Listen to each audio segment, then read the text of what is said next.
Hi.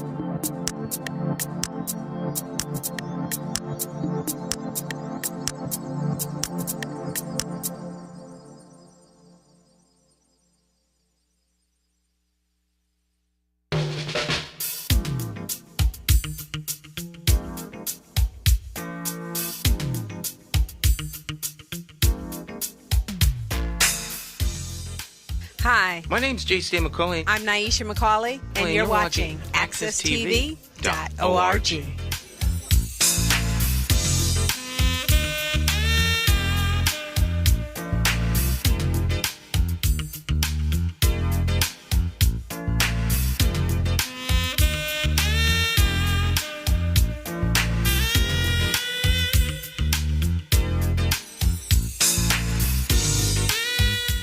Okay, my friends, once again, it is indeed time to get our talk on. It's Morning Talk with me, your host, J. Stan McCauley, along with the champions of talk. And we've got Monday Morning Talk champion in here, Jonathan Small, joining us in Studio 1A. Morning, Jonathan. How are you? Doing fine, Stan. It's good to be back here again. Like I mentioned every single week, I look forward to this particular day and time and show. And pretty much getting close to the end of August. Yeah, time is pressing on. It's pressing on. Yeah, it's like, we're going up and down. You're getting little teas of autumn feel, but then it gets back to summertime. So, it's been an up and down summer. Some hot days, some nice days, cool days. I think we're even going to get a little rain today, finally. Yeah, I was out driving around yesterday, and it became abundantly obvious that we got some issues here with the rain. Everybody's lawn is like brown. Brown, exactly. Brown. It's like, wow, we're folk lawn dying. Yeah, you need water. Grass needs water. Yeah. It's just we just haven't had much rain. I don't know if that's obviously it's not a good thing. Sometimes we get too much rain, then now we get no rain. So how do you balance it off? It's going to have an impact on the autumn foliage going into the autumn time. It's not going to be as colorful, I think, from what I'm hearing. I'm not 100% sure. But hopefully, we get enough rain to cover us through and, just stay abreast of what's going on, climatize.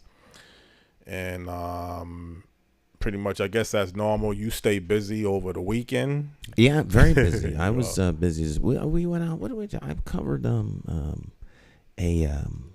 community event at Kamara's Cultural Corner. It was a play. It was really interesting. It was a good play. I looked at that online. It was a good play. You watched it? I watched it online. I said, I was working that day, so I said, let me take a look at it online. And one thing I noticed is, I don't know if it was portraying Africa, but I looked on the video, you could see the trees blowing. Yeah. It was windy. Oh, so that actually wasn't some type of stage event. Sometimes you wonder, you watch a TV movie, they trying to portray, but it was actually the wind blowing. No, the wind was nice. It was really nice. It was breezy, windy, and it's over on Sterling Street, 75 Sterling Street, and there's a big field, and they've done a lot of creative things over there. So it's a nice performance space among other things that go on. Yeah, I thought that might have been a little stage, though. It's trying to portray what it's like in Africa, and that could be part of the ambiance they were trying to create. There was a stage there. Nice sound. Everything was was done quite nicely. Well, that's good. The wind just happened to be blowing, because it kind of make you feel like you was in that, like an Africa's type of performance. So it did have that feel. 10 women from the African diaspora talking about their experiences and how they're different yet similar. It was windy, so I said, well, let me establish the fact that it is windy by people seeing the trees blow. Yeah, I kept watching the trees blow, because that day looked like it was a hot day. I mean, not really hot, but I can't remember the wind blowing that day. Maybe I wasn't paying attention. No, it was those were The trees at the moment, yeah. At the moment. So that kind of made it look even more impressive, you know, the whole performance when you see the trees blowing back and forth and everything. So, the African culture, I think some areas of the Geechee in the South Carolina, Georgia, the Georgia Sea Islands, they have a lot of African traditions. The history is more connected there, although it's changing now.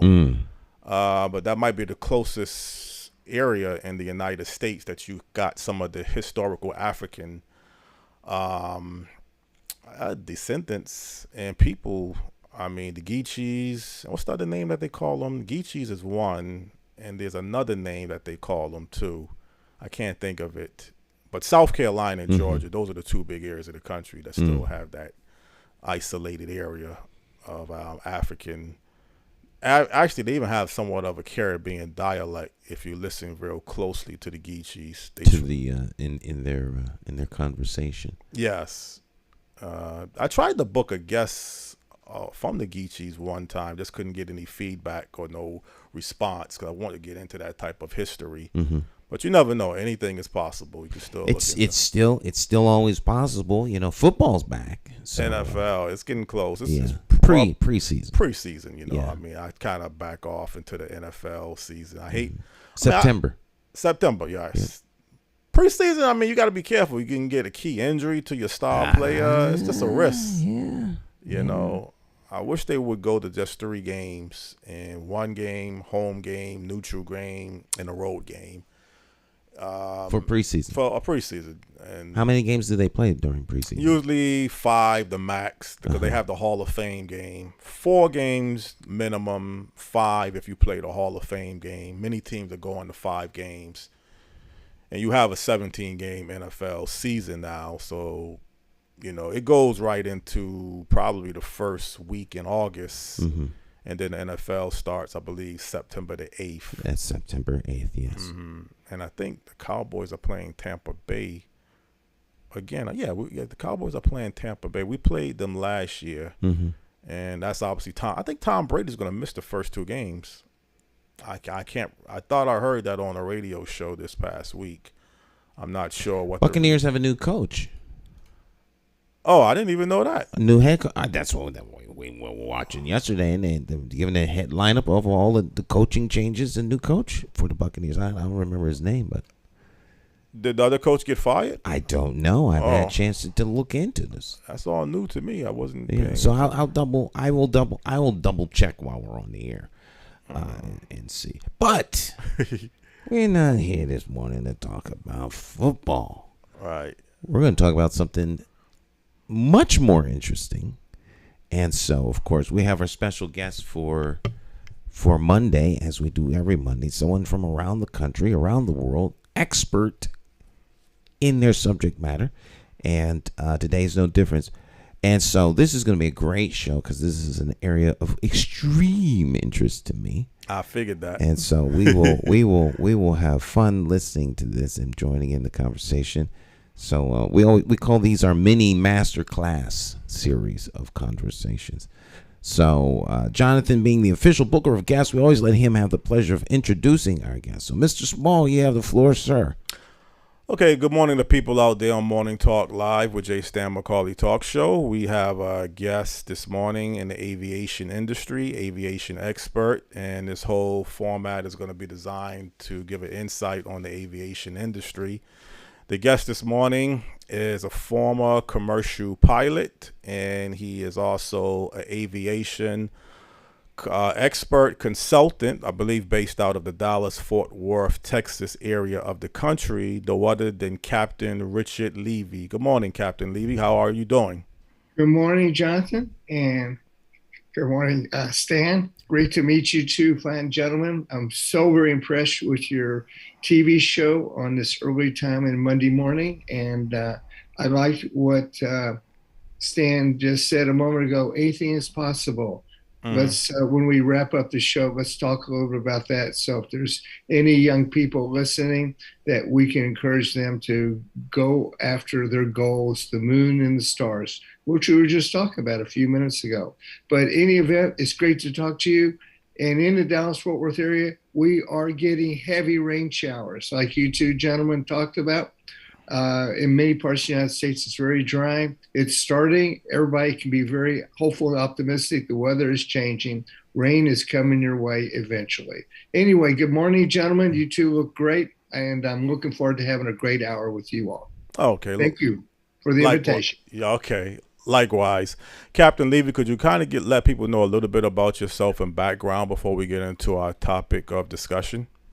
Sure can, Jonathan.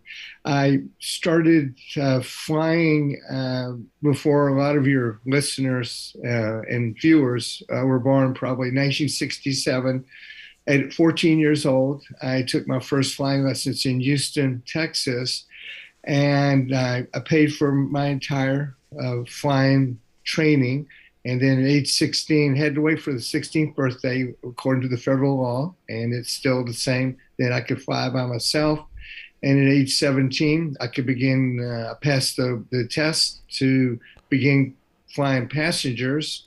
Age 18, on that birthday, I got received my commercial license. That's not commercial aviation. That's a commercial to allow somebody to begin basically teaching flying, which I did during college at University of Texas in Austin.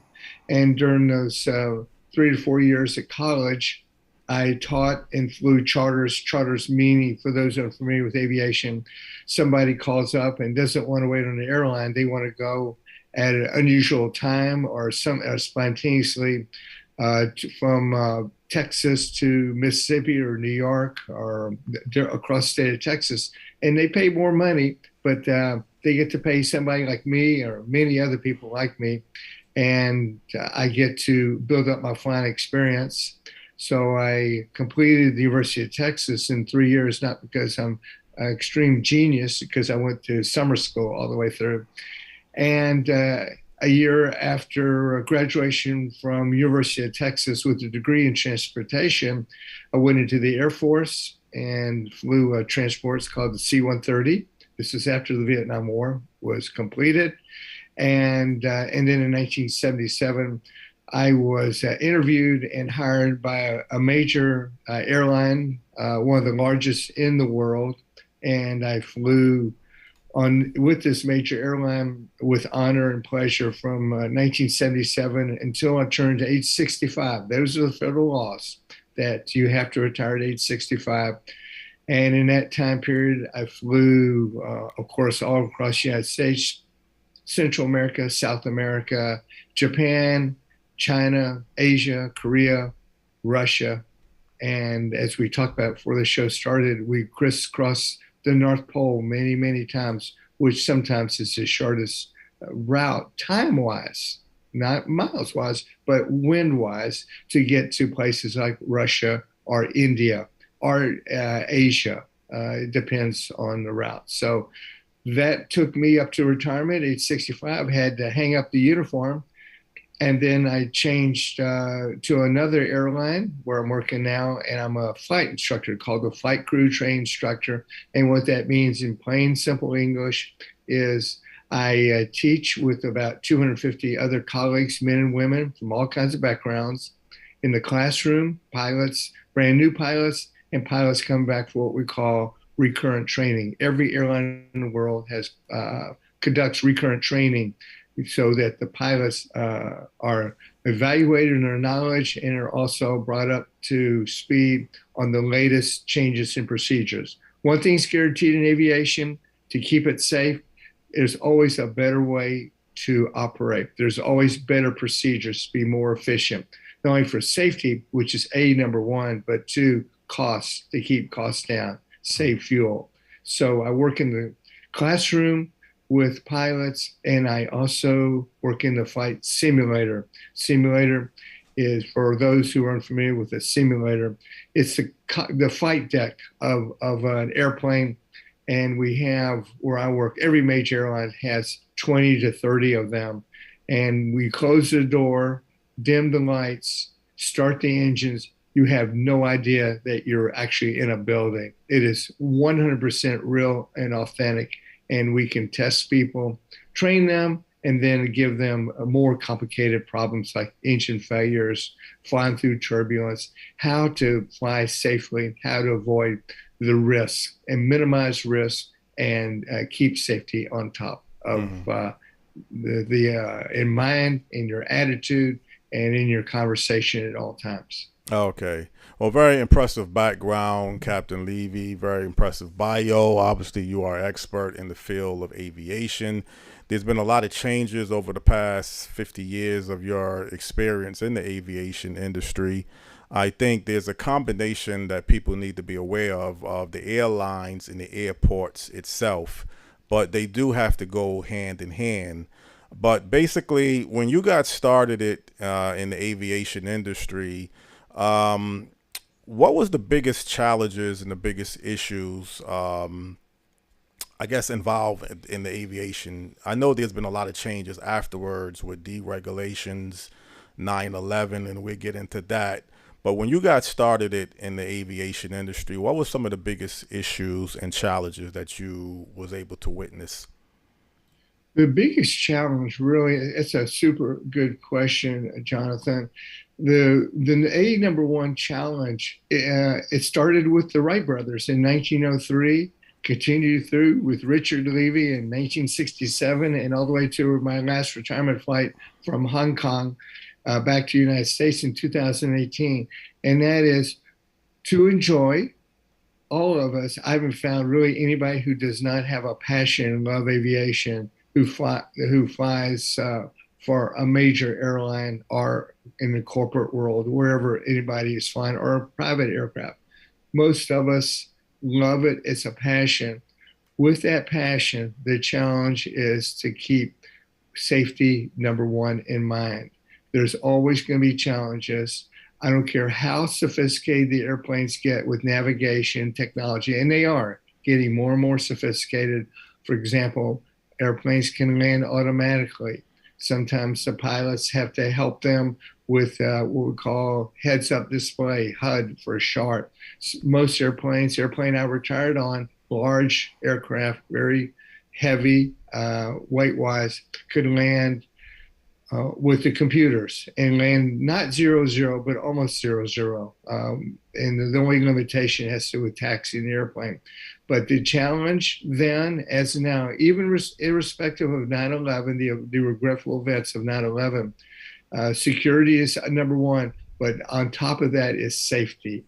How do we minimize the risk? Weather is always going to be a challenge.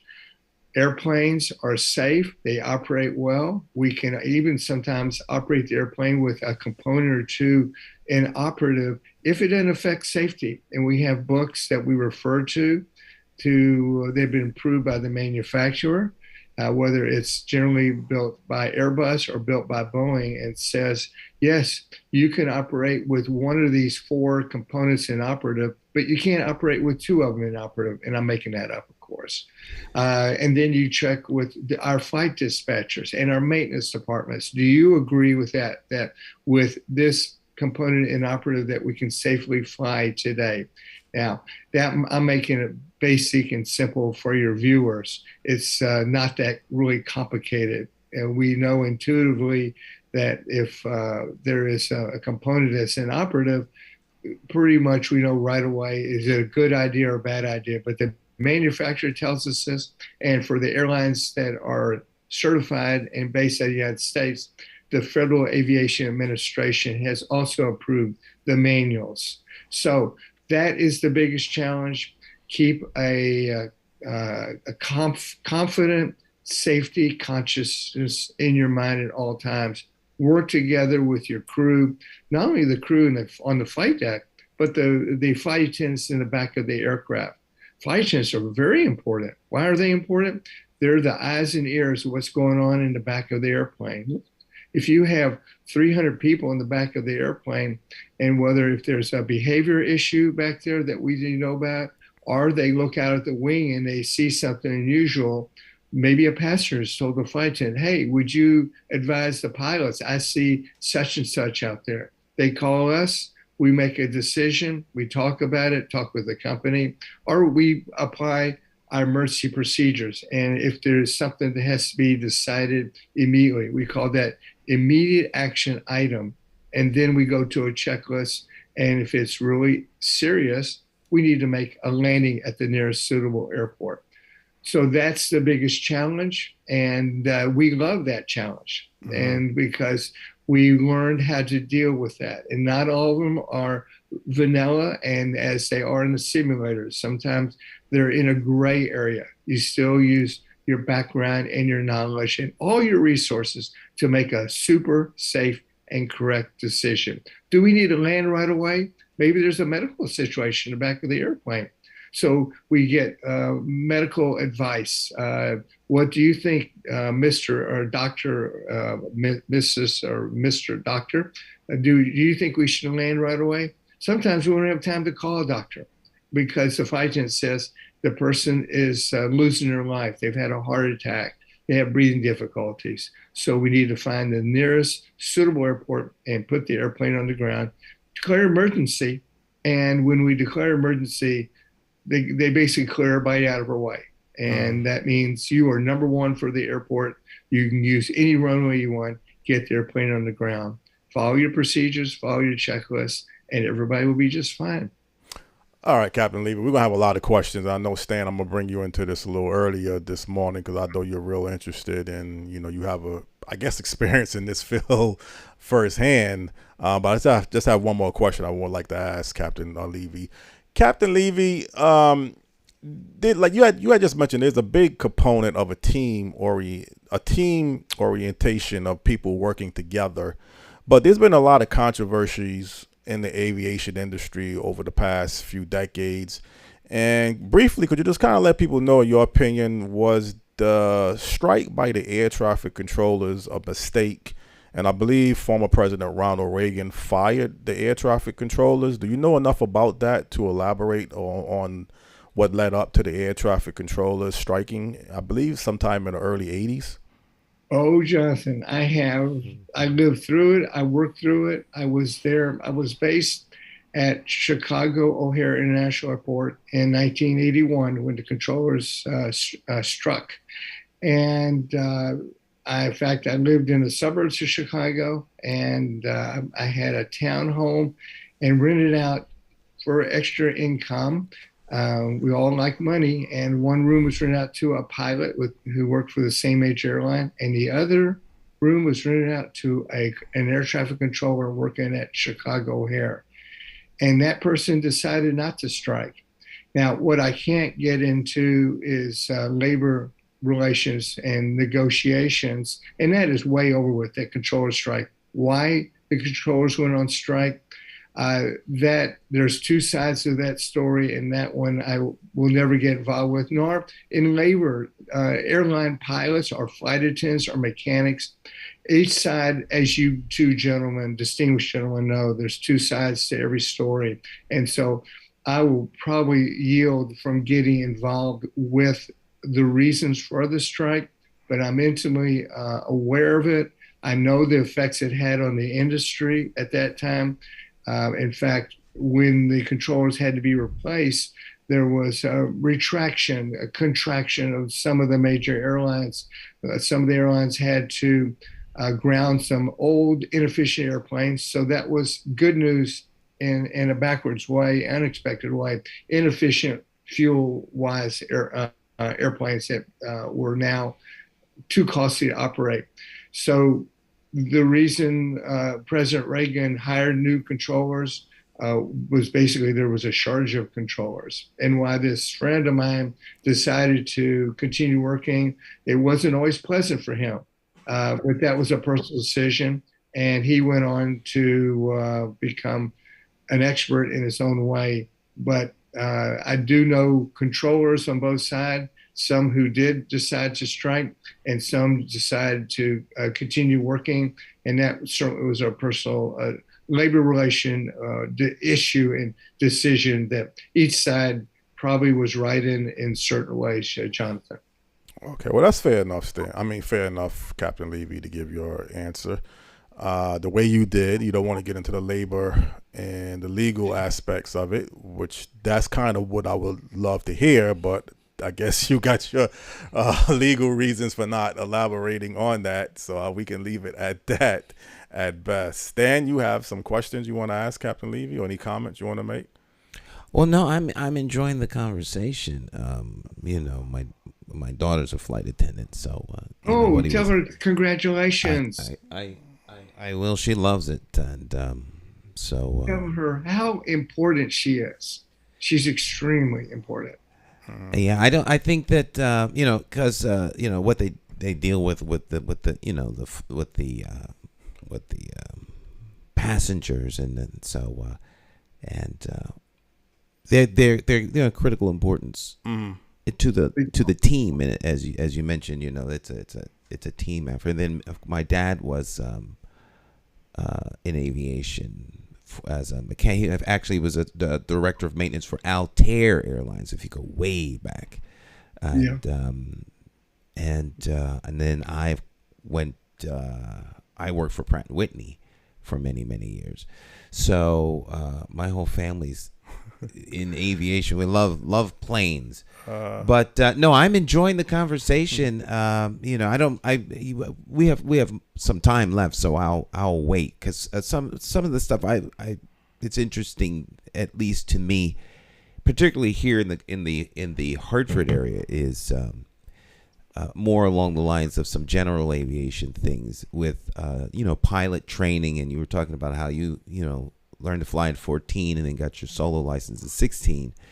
And the pipeline to pilots, the pipeline to pilots in commercial aviation, and a little bit about how important it is for young people to get into the field. Oh, I will tell you, both of you, Jonathan and I talked about this in a previous conversation. There's a shortage of pilots right now. And I say that that's good news for the young men and women out there who have a dream and aspiration to go into commercial aviation, like I did for being with a major airline, the first one at least, for over 41 years, and now being with this other airline almost 4 years. Pardon me for using a cliche, but the sky's the limit. The stars are the limit. That is, the requirements to become a commercial aviation pilot. There's still minimum requirements that will never change. You've got to have some background. Although the Europeans do it differently. They have a different philosophy. My second language is German. So I've worked with, over my career with this major airline, I've worked with Lufthansa, Swiss Air is called now Swiss, and Austrian Airlines, and they hire pilots with some of them with military experience, but some of them with zero experience. It's called ab initio training, where they get tons of classroom hours and then many hours in the simulator. That system works. It's safe. It absolutely works wonderfully. In the United States, at this point, there's still enough supply through the pipeline from the military and from the civilian and corporate world to feed the major airlines. But those numbers are rapidly shrinking, the available pilots. So it does not matter your background, what family you come from, sex, anything. What matters is an aptitude. Of course, physically, you've got to meet the requirements of an FAA physical, and the aviation background. And the requirements, the amount of hours one needs to get hired is decreasing, but not to the point where there's going to be affected by safety. You still, whenever one gets hired at a major airline nowadays, it doesn't matter which major airline it is, you have to pass rigorous examinations. And majority of the people make it. And there's some who are not cut out for it, and we encourage them to go maybe in a different direction there. But still, the mandatory retirement age, like I experienced 4 years ago, is age 65. Can't work one day after that for a commercial major airline, that is. And there's talk about moving the age to almost age 68 For example, as I understand, in the Philippines, you can fly domestically to age 68, Japan, age 68. I'm not positive in Canada, it's the same or longer than that, but you can't fly internationally. Internationally, the rule has not changed, and I don't know if there's an appetite to change it.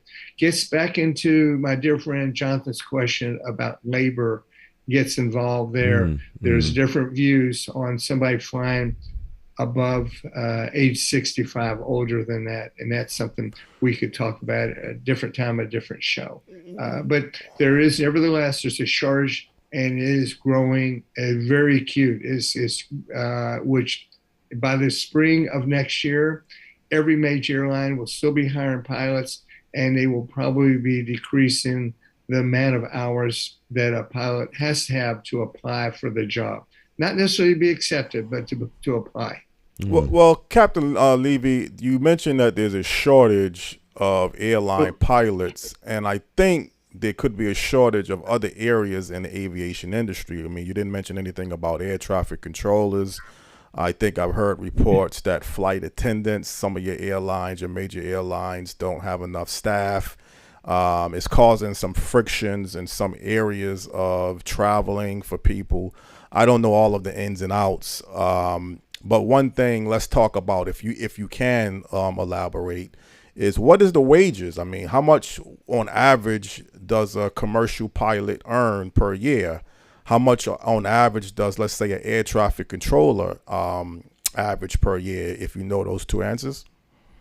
Well, excuse me. Well, the air traffic controllers, I'm unfamiliar with their salaries, but I can only assume, I think with some degree of security in my answer, that, excuse me, they are compensated very, very well. And why is that? Very simple. There's extreme risk and challenge in being an air traffic controller.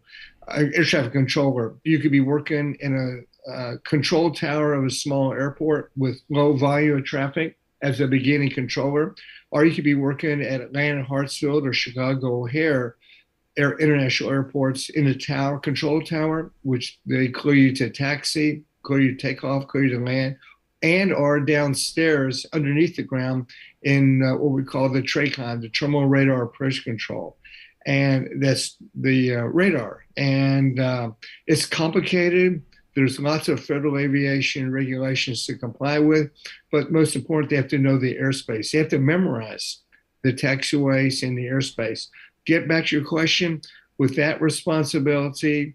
And also, there is a burnout factor. And I'm not an expert in the air traffic control field, but I do know controllers that generally around in the age, and from age 50 on, they maybe take a well-funded retirement, and or they go into management and become a management controller and help write procedures. And I know some of those. I know one up at Chicago, for example, that I've talked with at O'Hare Airport.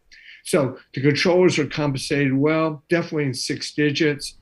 Where it is in the 6 digits, I really do not know, but they are recruiting controllers, and my assumption is the compensation is sufficient.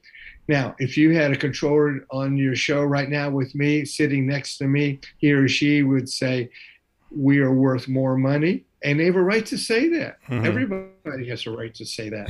And they will earn more money. Again, I'm not an expert on their salaries or their labor negotiations. As far as pilots, very interesting question. I'm not allowed to speak to the contract at different major airlines that I'm familiar with, but I will tell you this, that I do have knowledge of pilots nowadays at about 3 major airlines I'm thinking of, and that's just a sample of the major airlines U.S. making a lot of money, of course, legally and ethically with the contract. Why is that? Why can they make extra money? And you can only fly so many hours. There's limitations on the union contract, and there's limitations with the federal aviation regulations. That being said, There are offers when a flight is in the risk of being canceled because they're shortage of pilots. They will basically pay overtime. And a term that's used at some major airlines is premium pay. But nevertheless, they'll call you Stan at home, and then they'll start with you, or they'll start with Jonathan and say, "Hey, we see you have a day off today, tomorrow, and the next day we have a flight open to Frankfurt, Germany, and we have no coverage there. We will offer you premium pay," or whatever terminology they use. Each airline has their own little words. We'll pay you premium, which is maybe double, triple. I don't really know because I'm retired in that respect. And they'll say, "Stan, would you be willing to take that trip to Frankfurt? And we'll offer you premium pay, double, triple, whatever." And Stan says, "I was going to go to see a play, but I think it's worth my time to be paid triple. I will take that flight to Frankfurt." And I will see that play with my daughter next Wednesday instead of this weekend, or whatever. There's an example there. Or Jonathan, you would say the same thing if you were offered that. That's why pilots are making very, very good income if they make themselves available to pick up flights when there's such a shortage and a risk of cancellation, that they offer the premium pay. Trust me, a lot of money. Okay. Well, I mean, the whole aviation industry, Captain Levy, is real broad, and the airlines obviously is one component of the aviation industry. The airports obviously run, I guess, a little bit differently. I mean, they have contracted services at most of your airports now. I don't think too many airports you would actually work for directly. I think if it's run by certain authorities, then you would be actually working for the authority. But it's a little complex to really figure out how, the whole employment structure is set up for every particular category that you see in operations. The wages, obviously, I'm assuming we're talking six-figure wages for a pilot. Stan, I think you would assume an airline mechanic could be making close to six figures, 75, 80,000 on average, let's say. So that's a pretty good compensation, I would say, for aircraft mechanic.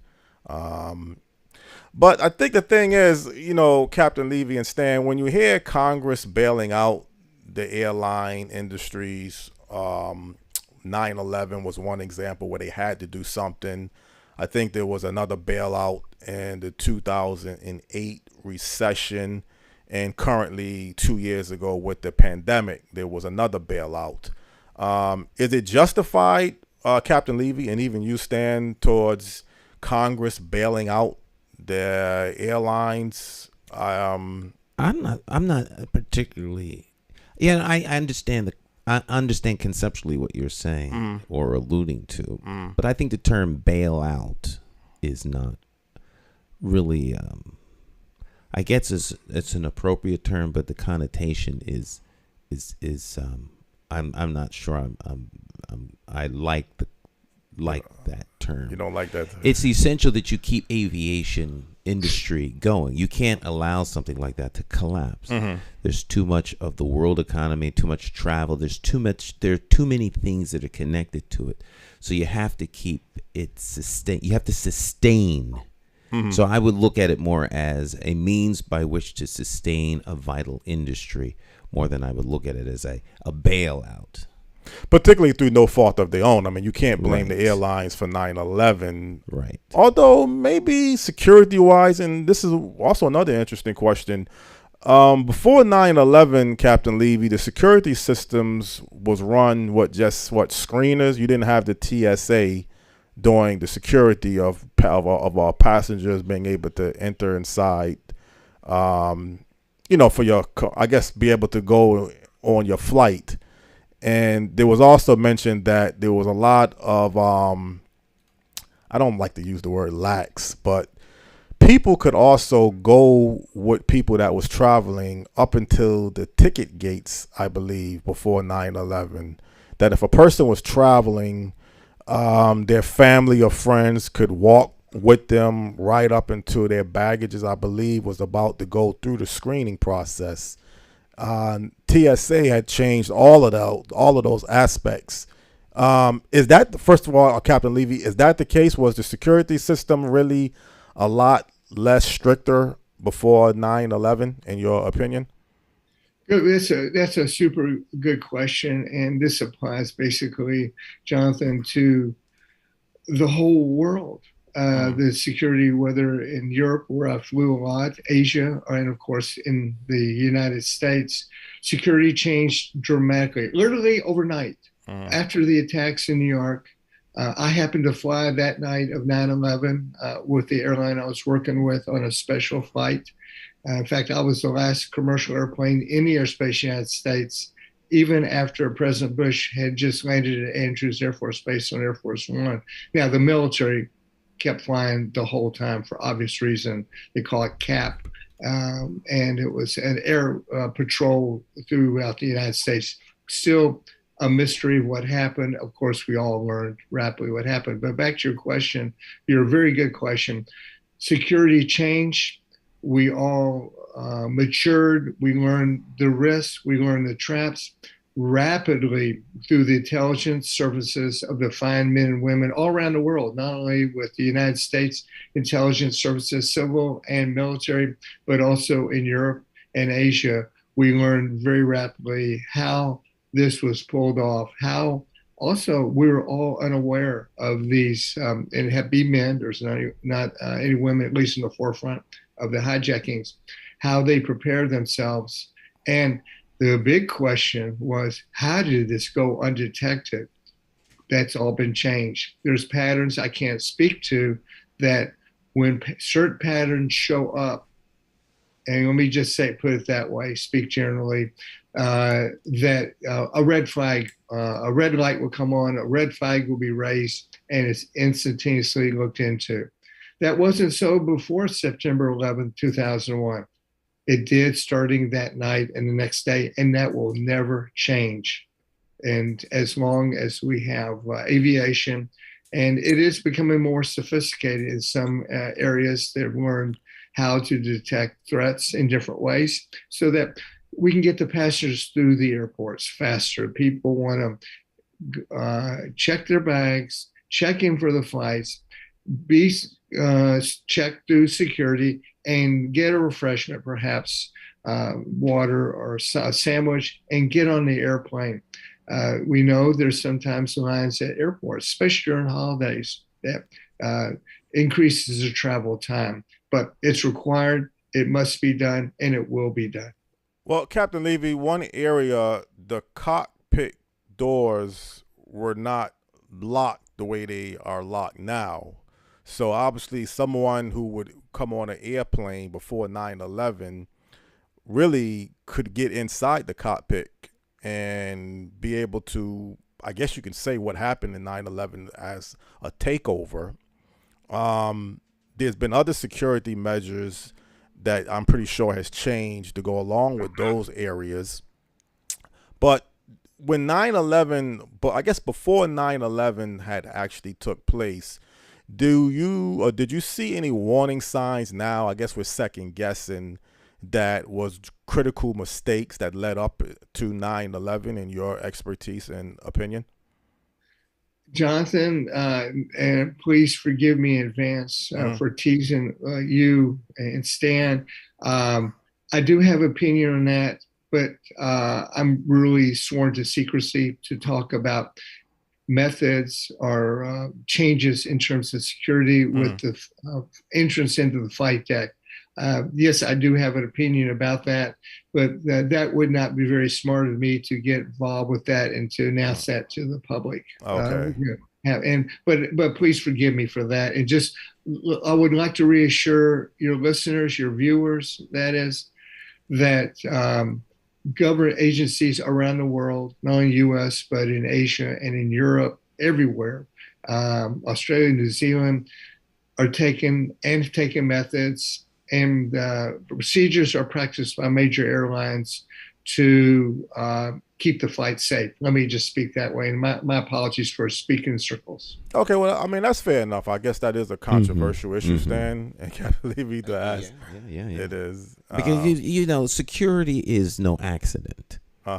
It's very, very strategic and well thought out. So there's some things you can't really talk about because for obvious reasons. So that's more than understandable. Yeah. But you can, though. I mean, you would give your opinion. I mean, you can give your opinion. Well, I would give my opinion, but I wouldn't be reckless with it. Okay. All right. No, because, well, it's safe. That's safe. All I can, flying is the safest way to travel. You are safe on a plane. No, but I mean some of the areas before 9/11 where you can see how the plane was taking over. I mean, I know you're looking at right, but the thing is that and I think this is something that people often miss when they may be having conversations about certain things. It's almost like sometimes what you leave out of an answer is an answer. Is an answer. So there's some things you really can't talk about. And so, you contrast one thing against the other, and by eliminating certain things, you can figure out what must have changed. So you can't really talk about it without being irresponsible. Okay. Well, I mean, obviously, again, a lot has changed since 9/11, and a lot of things was different before 9/11. I mean, I think that would be a fair assessment over the overall aviation industry. Captain Levy, I don't want to put too much controversy, but I obviously used to hear reports about hijackings in the 70s. Maybe it was not as many as I'm alluding to, but I used to always hear reports of a plane being hijacked maybe once every 2 or 3 years going to Cuba. Was that really a problem though, Captain Levy, in the 70s of planes being hijacked? Oh, it was. How about one that you two gentlemen, distinguished gentlemen, have not heard of? February of 1993. It was one of the old-fashioned hijackings. I was on the way from Munich, Germany, to Chicago O'Hare International Airport, and we were over the North Atlantic. And I was given training to qualifying that pilot to fly across the North Atlantic.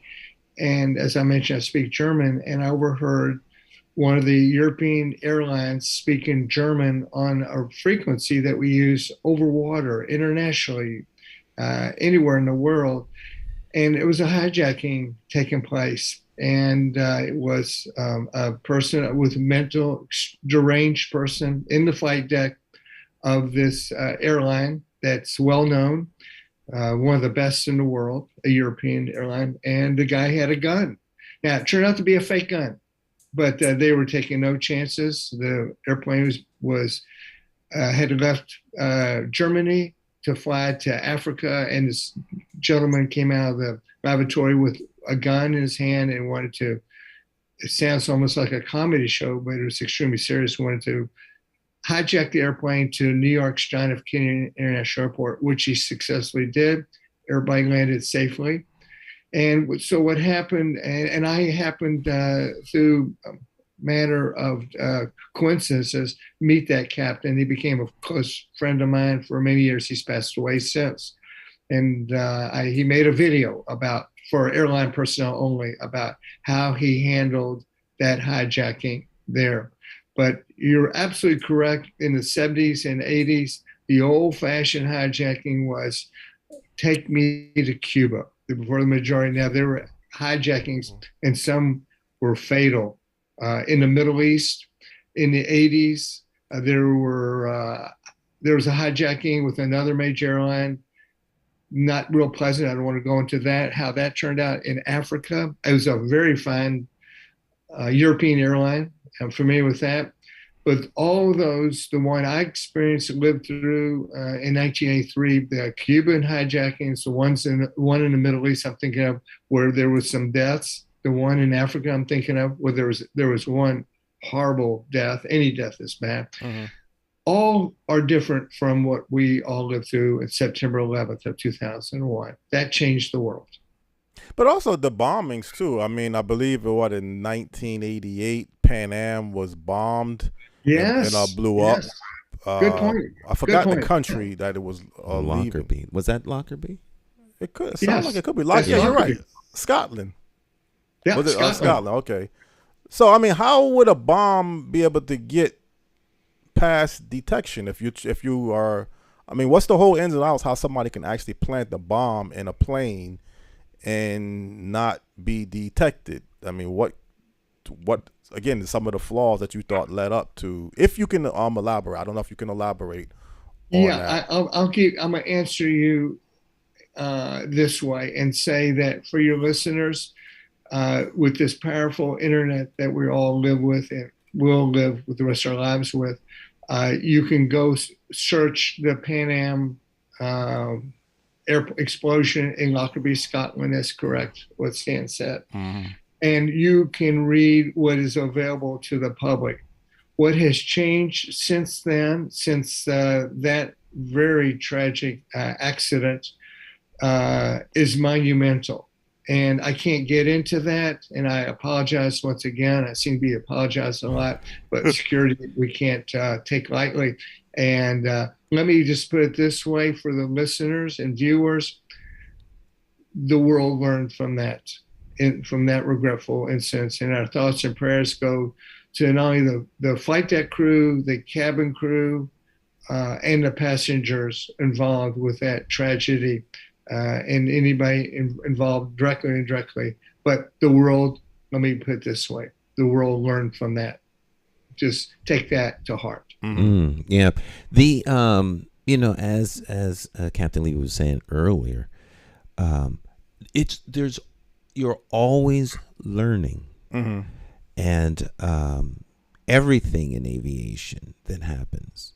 Best practices, policies, procedures are always changing, but in aviation, I might be a little bit, biased, but in aviation, it seems to be, it happens more.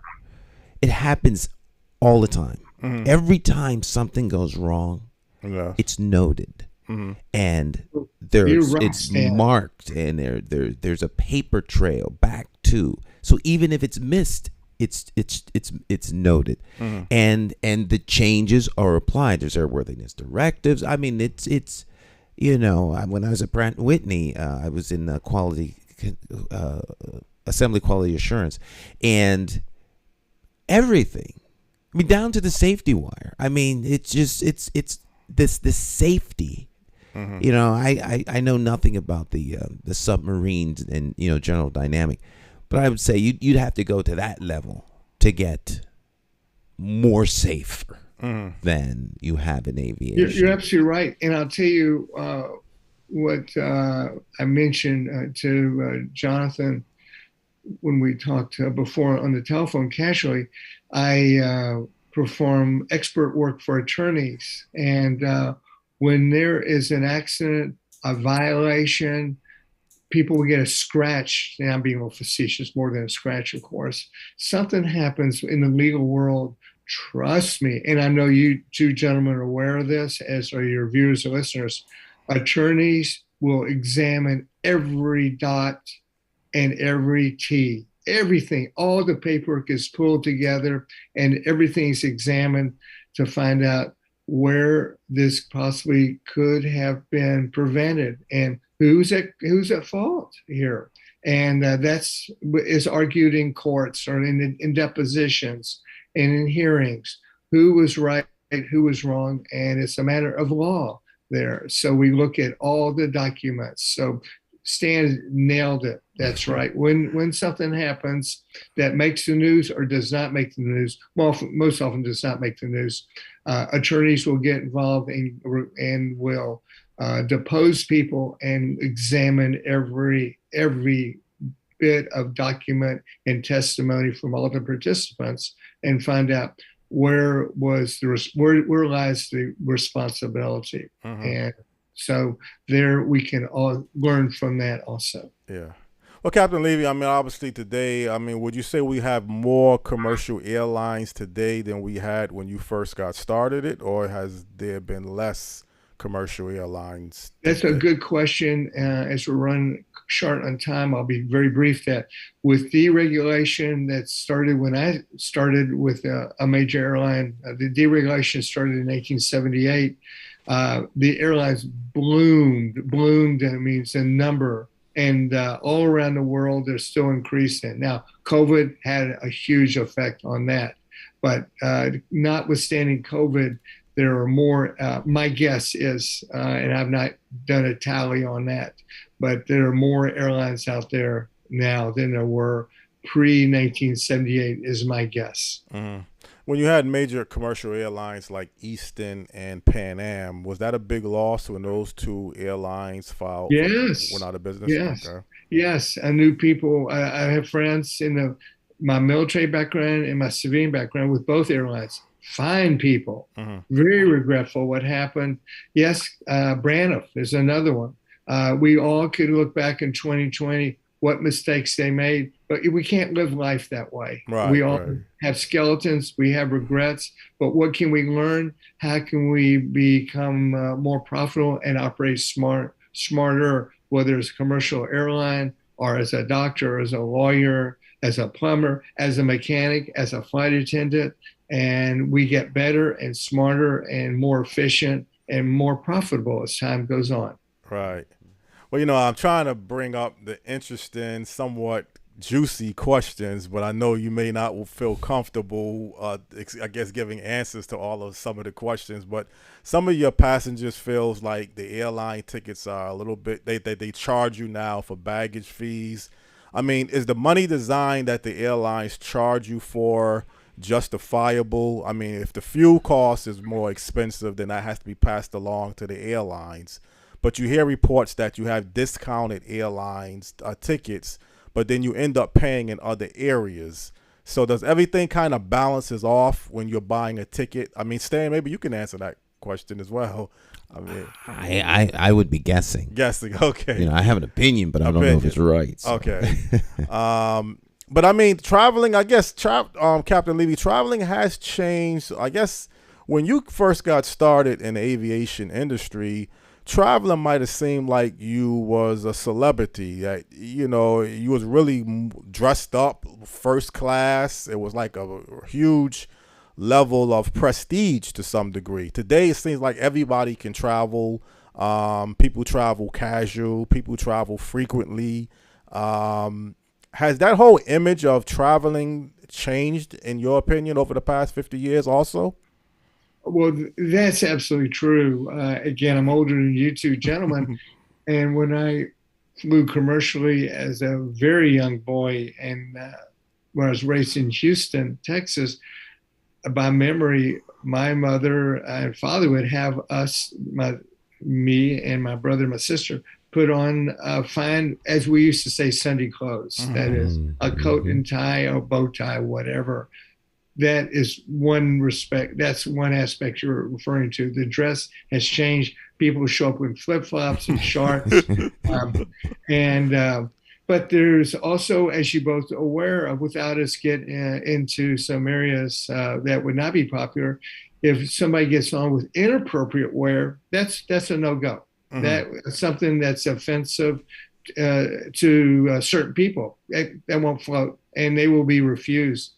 People refuse if they're drinking, and that is strictly enforced. That's a federal law right there.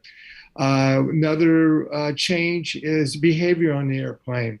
Have fun, have a refreshment, bring your own refreshments on, but not alcohol. Right. Don't touch anybody. You touch anybody that's a stranger, that is, you're off the airplane. Mm-hmm. We will go back to the gate. That any type of physical contact is not is not acceptable. But those are the big changes, especially in the last few years. Society changes there. When the mask, and again, I'm not going to address right or wrong. You and I, all three of us could talk about that for days and years. But at one point, every major airline required the mask to be worn, and so some people will choose to. That's their right. to do that. That ended up with behavioral issues. Unacceptable. We may not like it, but at one point during the pandemic of COVID-19, masks were mandatory. Right. And except when you're taking medicine or drinking a fluid, eating a sandwich, it's common sense there. But everybody's got to be a lady and a gentleman and enjoy the flight, look at the view. If it's a stranger next to you, learn from them or take a nap and not talk with them. Read your book. Everybody has a right, but basically keep your rights to yourself. That's the rule there. Captain Levy, technically, how fast can an airline really travel? Because at one point you had the Concorde jet, and I'm hearing talks about a supersonic plane that they're looking to implement possibly in the United States. But is there a maximum speed limit that an airline could actually be allowed to travel? Yes. At this point, with the technology we have now, to keep it simple, the number is actually it's a German word, Mach, M-A-C-H. Mach 1.0 is the speed of sound. And the majority of commercial airliners flying now at Mach decimal 80, Mach decimal 78, Mach decimal 84, 85, 86, but that's not 1.0. That's there's a percentage of the speed of sound. There's zero doubt in my mind that with technology, it'll probably start in the corporate world first, in the smaller jets. They will be able to fly supersonic. And the issue is not the technology to fly supersonic. The issue is cost, the technology. And this is where the industry has learned from the Concorde. Sexy airplane, people made movies of it. Cost for the person where cost is no issue. Fly New York Kennedy Airport to London's Heathrow Airport in 3 hours, just under 3 hours. You climb up out of Kennedy, you level off and start the descent because you're in the 60,000 altitude range, and you're level maybe for a few minutes. It's time to start down, descend for landing. But it's the economics that got to the Concorde. Safe airplane, old technology, and it burns so much gas. 100%. I have 100% confidence that hopefully in our lifetime, we will see a commercial airliner flying over the water supersonic.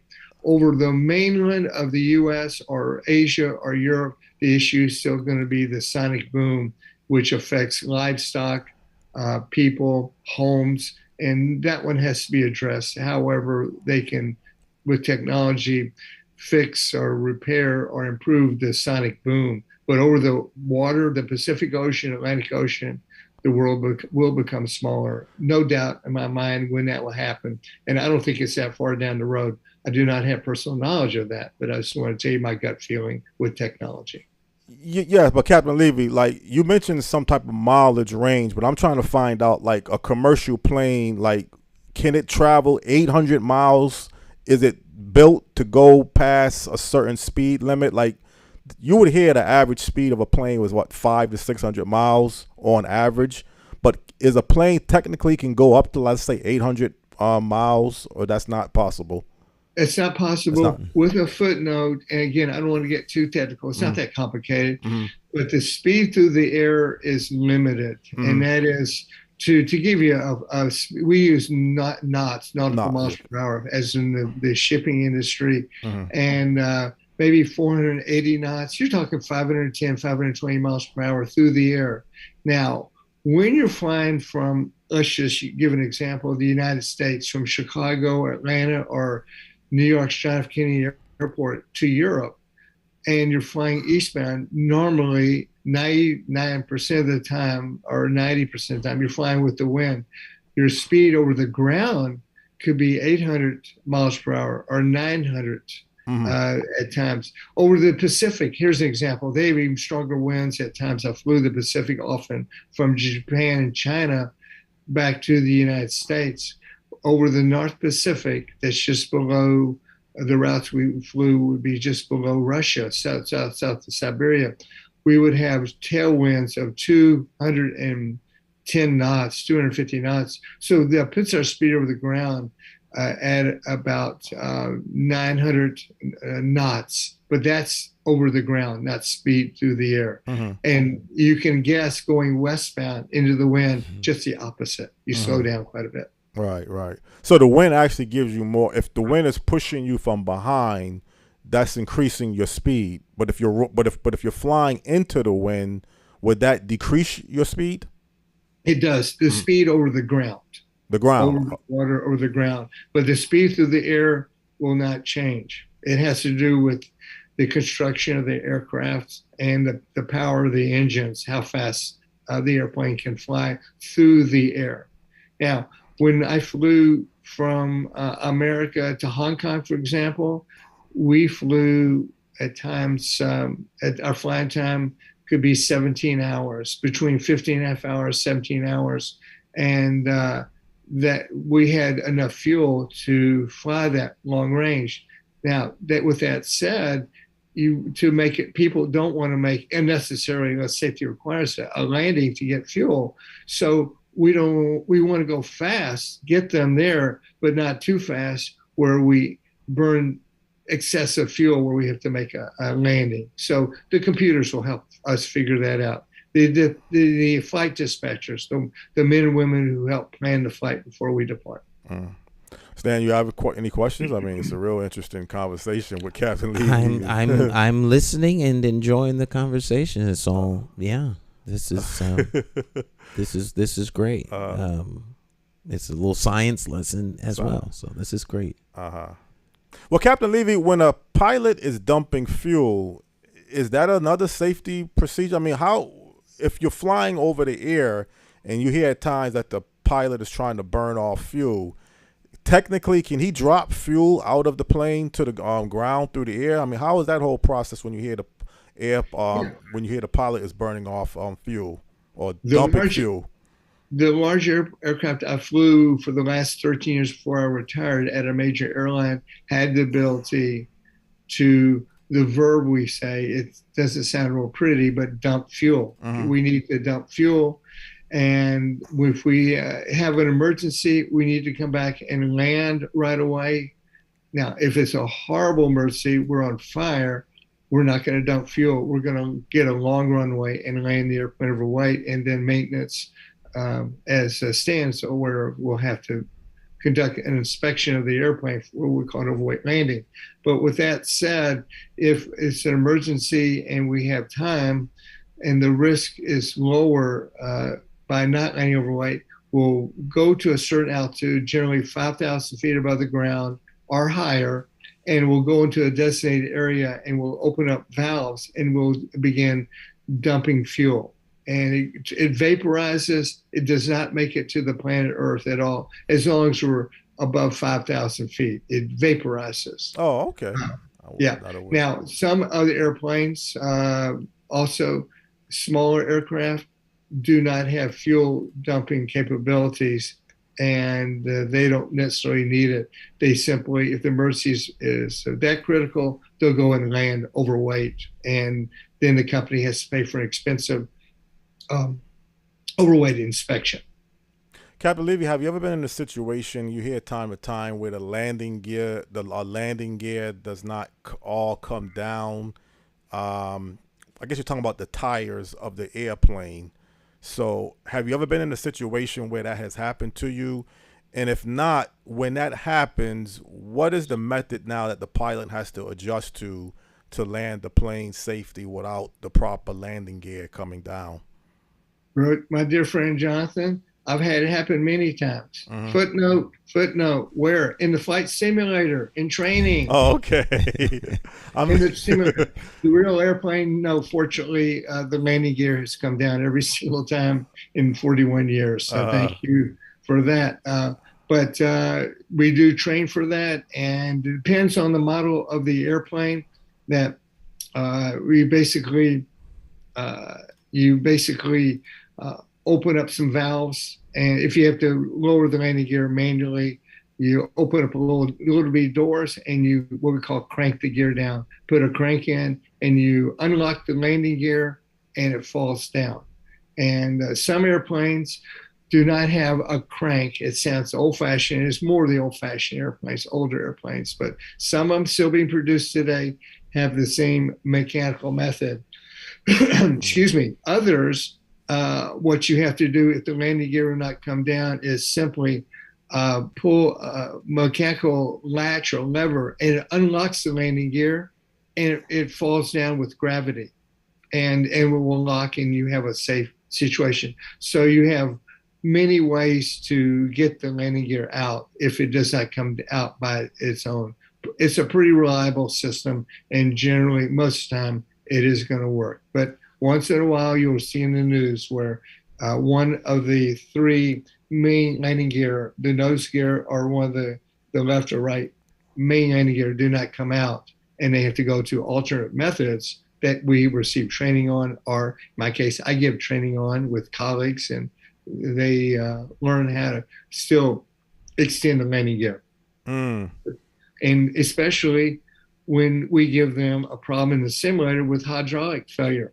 The hydraulics have been depleted. It's a computer button I hit, a touch, press, and then they have to lower the landing gear with alternate means, and they do that successfully. Well, Captain Levy, we're just about out of time. I just have one last quick question to ask you.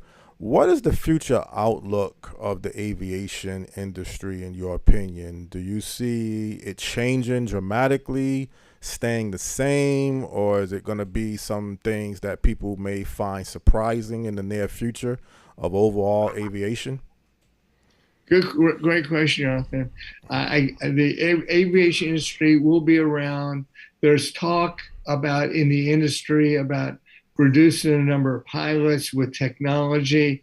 I have my own thoughts about that, and we could address that some other time since we're running out of time.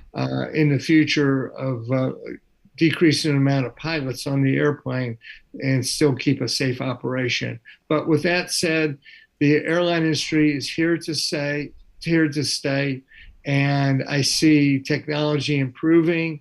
We're learning more methods to maintain safety, more ways and different ways to think, and what we call trap errors before they become consequential.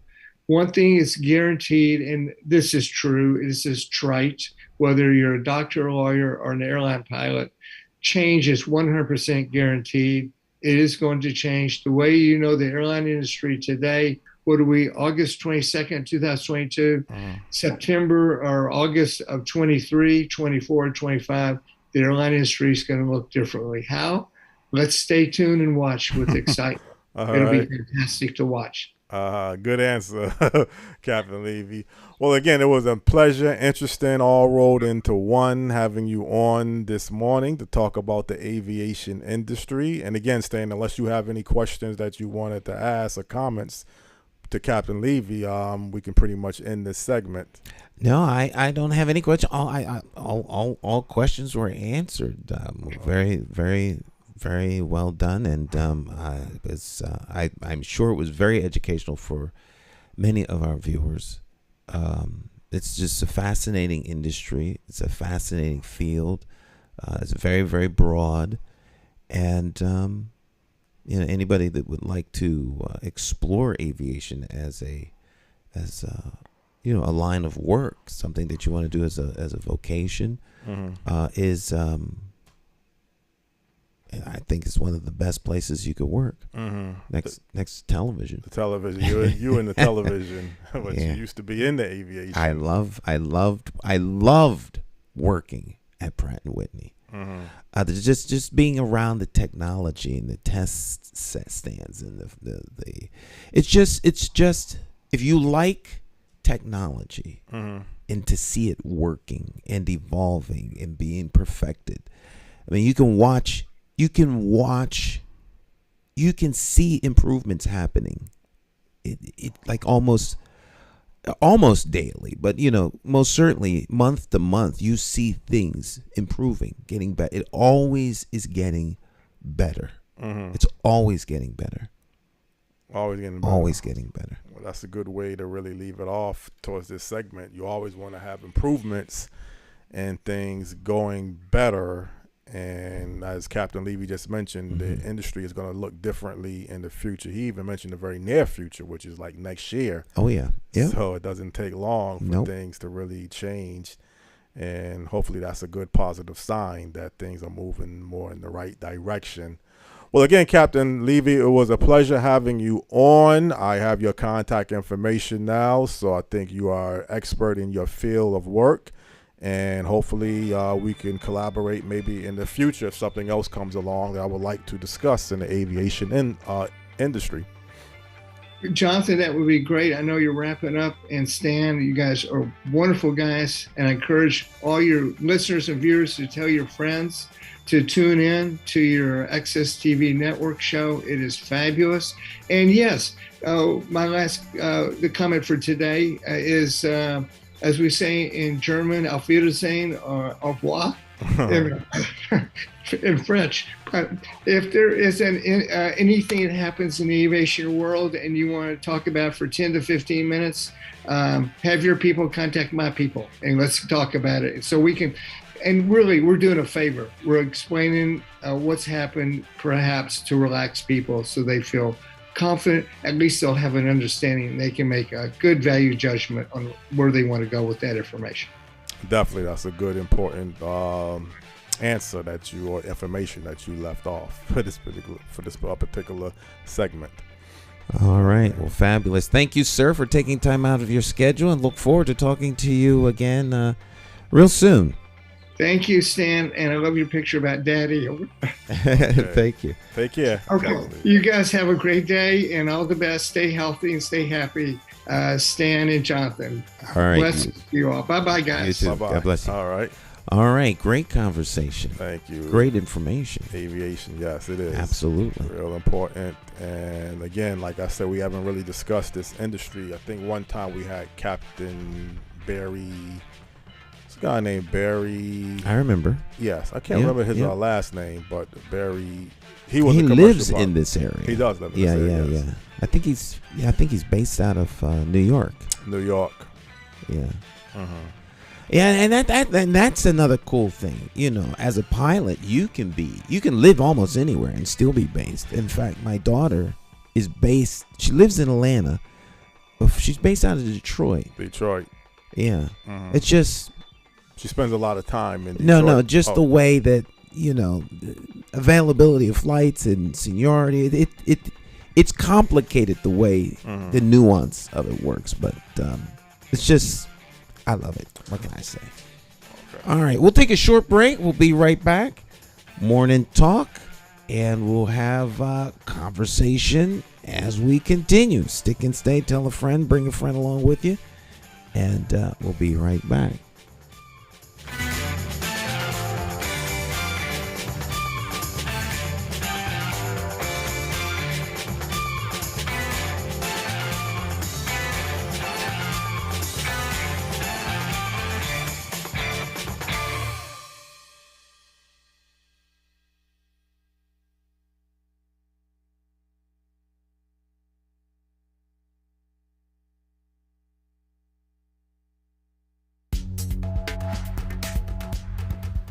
Hi, my name is Nyesha Garcia.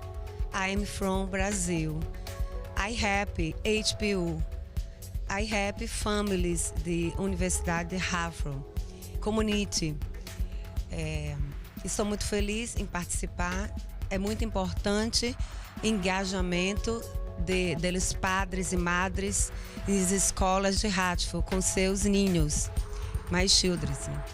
I love helping family e HPU. Thank you. Gracias. Obrigado.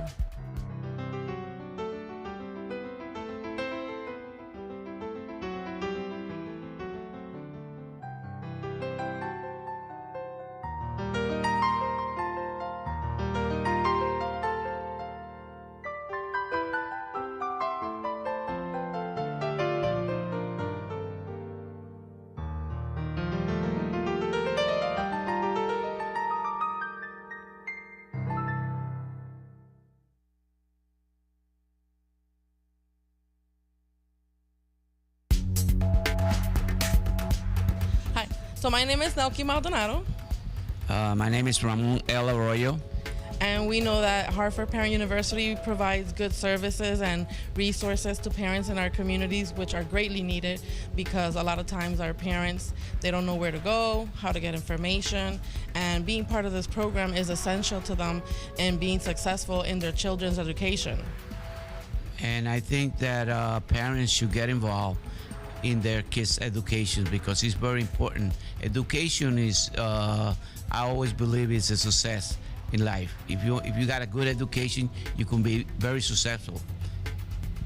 So we encourage our parents to please come join the program, ask lots of questions, and I'm telling you, you won't be disappointed.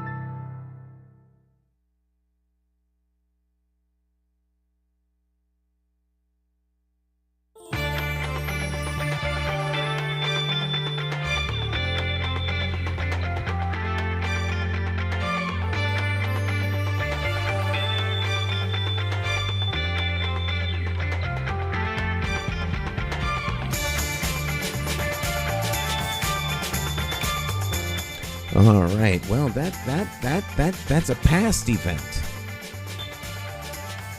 How about that, huh? We'll have to talk to the guys down in graphics. Yeah, drop that graphic, please. There we go.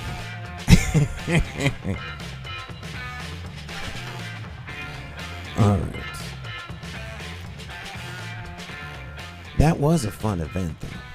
I'm going to show some highlights from the Jerk Fest, the West Indian Day Parade, we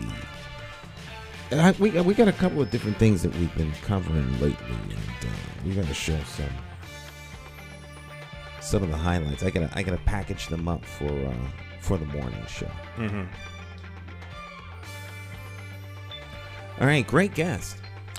Yes, he's an expert in aviation, and although some areas he didn't want to really talk about, I could still understand his reasons behind it. We had can't talk about all. Everything's not appropriate for public dissemination. Yes. And we did actually go over some things that he could and wouldn't be able to talk about. You notice we never mentioned the airline that he worked for. You can't. Right, that would be inappropriate. And the guest now was, Barry Alexander. That was the former. Well, he's not a former. That was a former guest that we had on a few years ago. He's a captain on one of the major airlines. Yeah. But the aviation industry is broad, Stan. I mean, I'm working at the airport. I guess you could say technically I'm in the aviation industry. Yes, but yeah. It's a real broad industry. It is. It's a system. It's a system, and it's like a giant team, right? But everyone works together. From the minute the person gets out of their car or vehicle and puts their feet on the curb outside the airport, it's a system, and everything is done to make the passenger feel comfortable, so that they can reach their destination. And I think, like you mentioned, it's something that affects the whole world economy.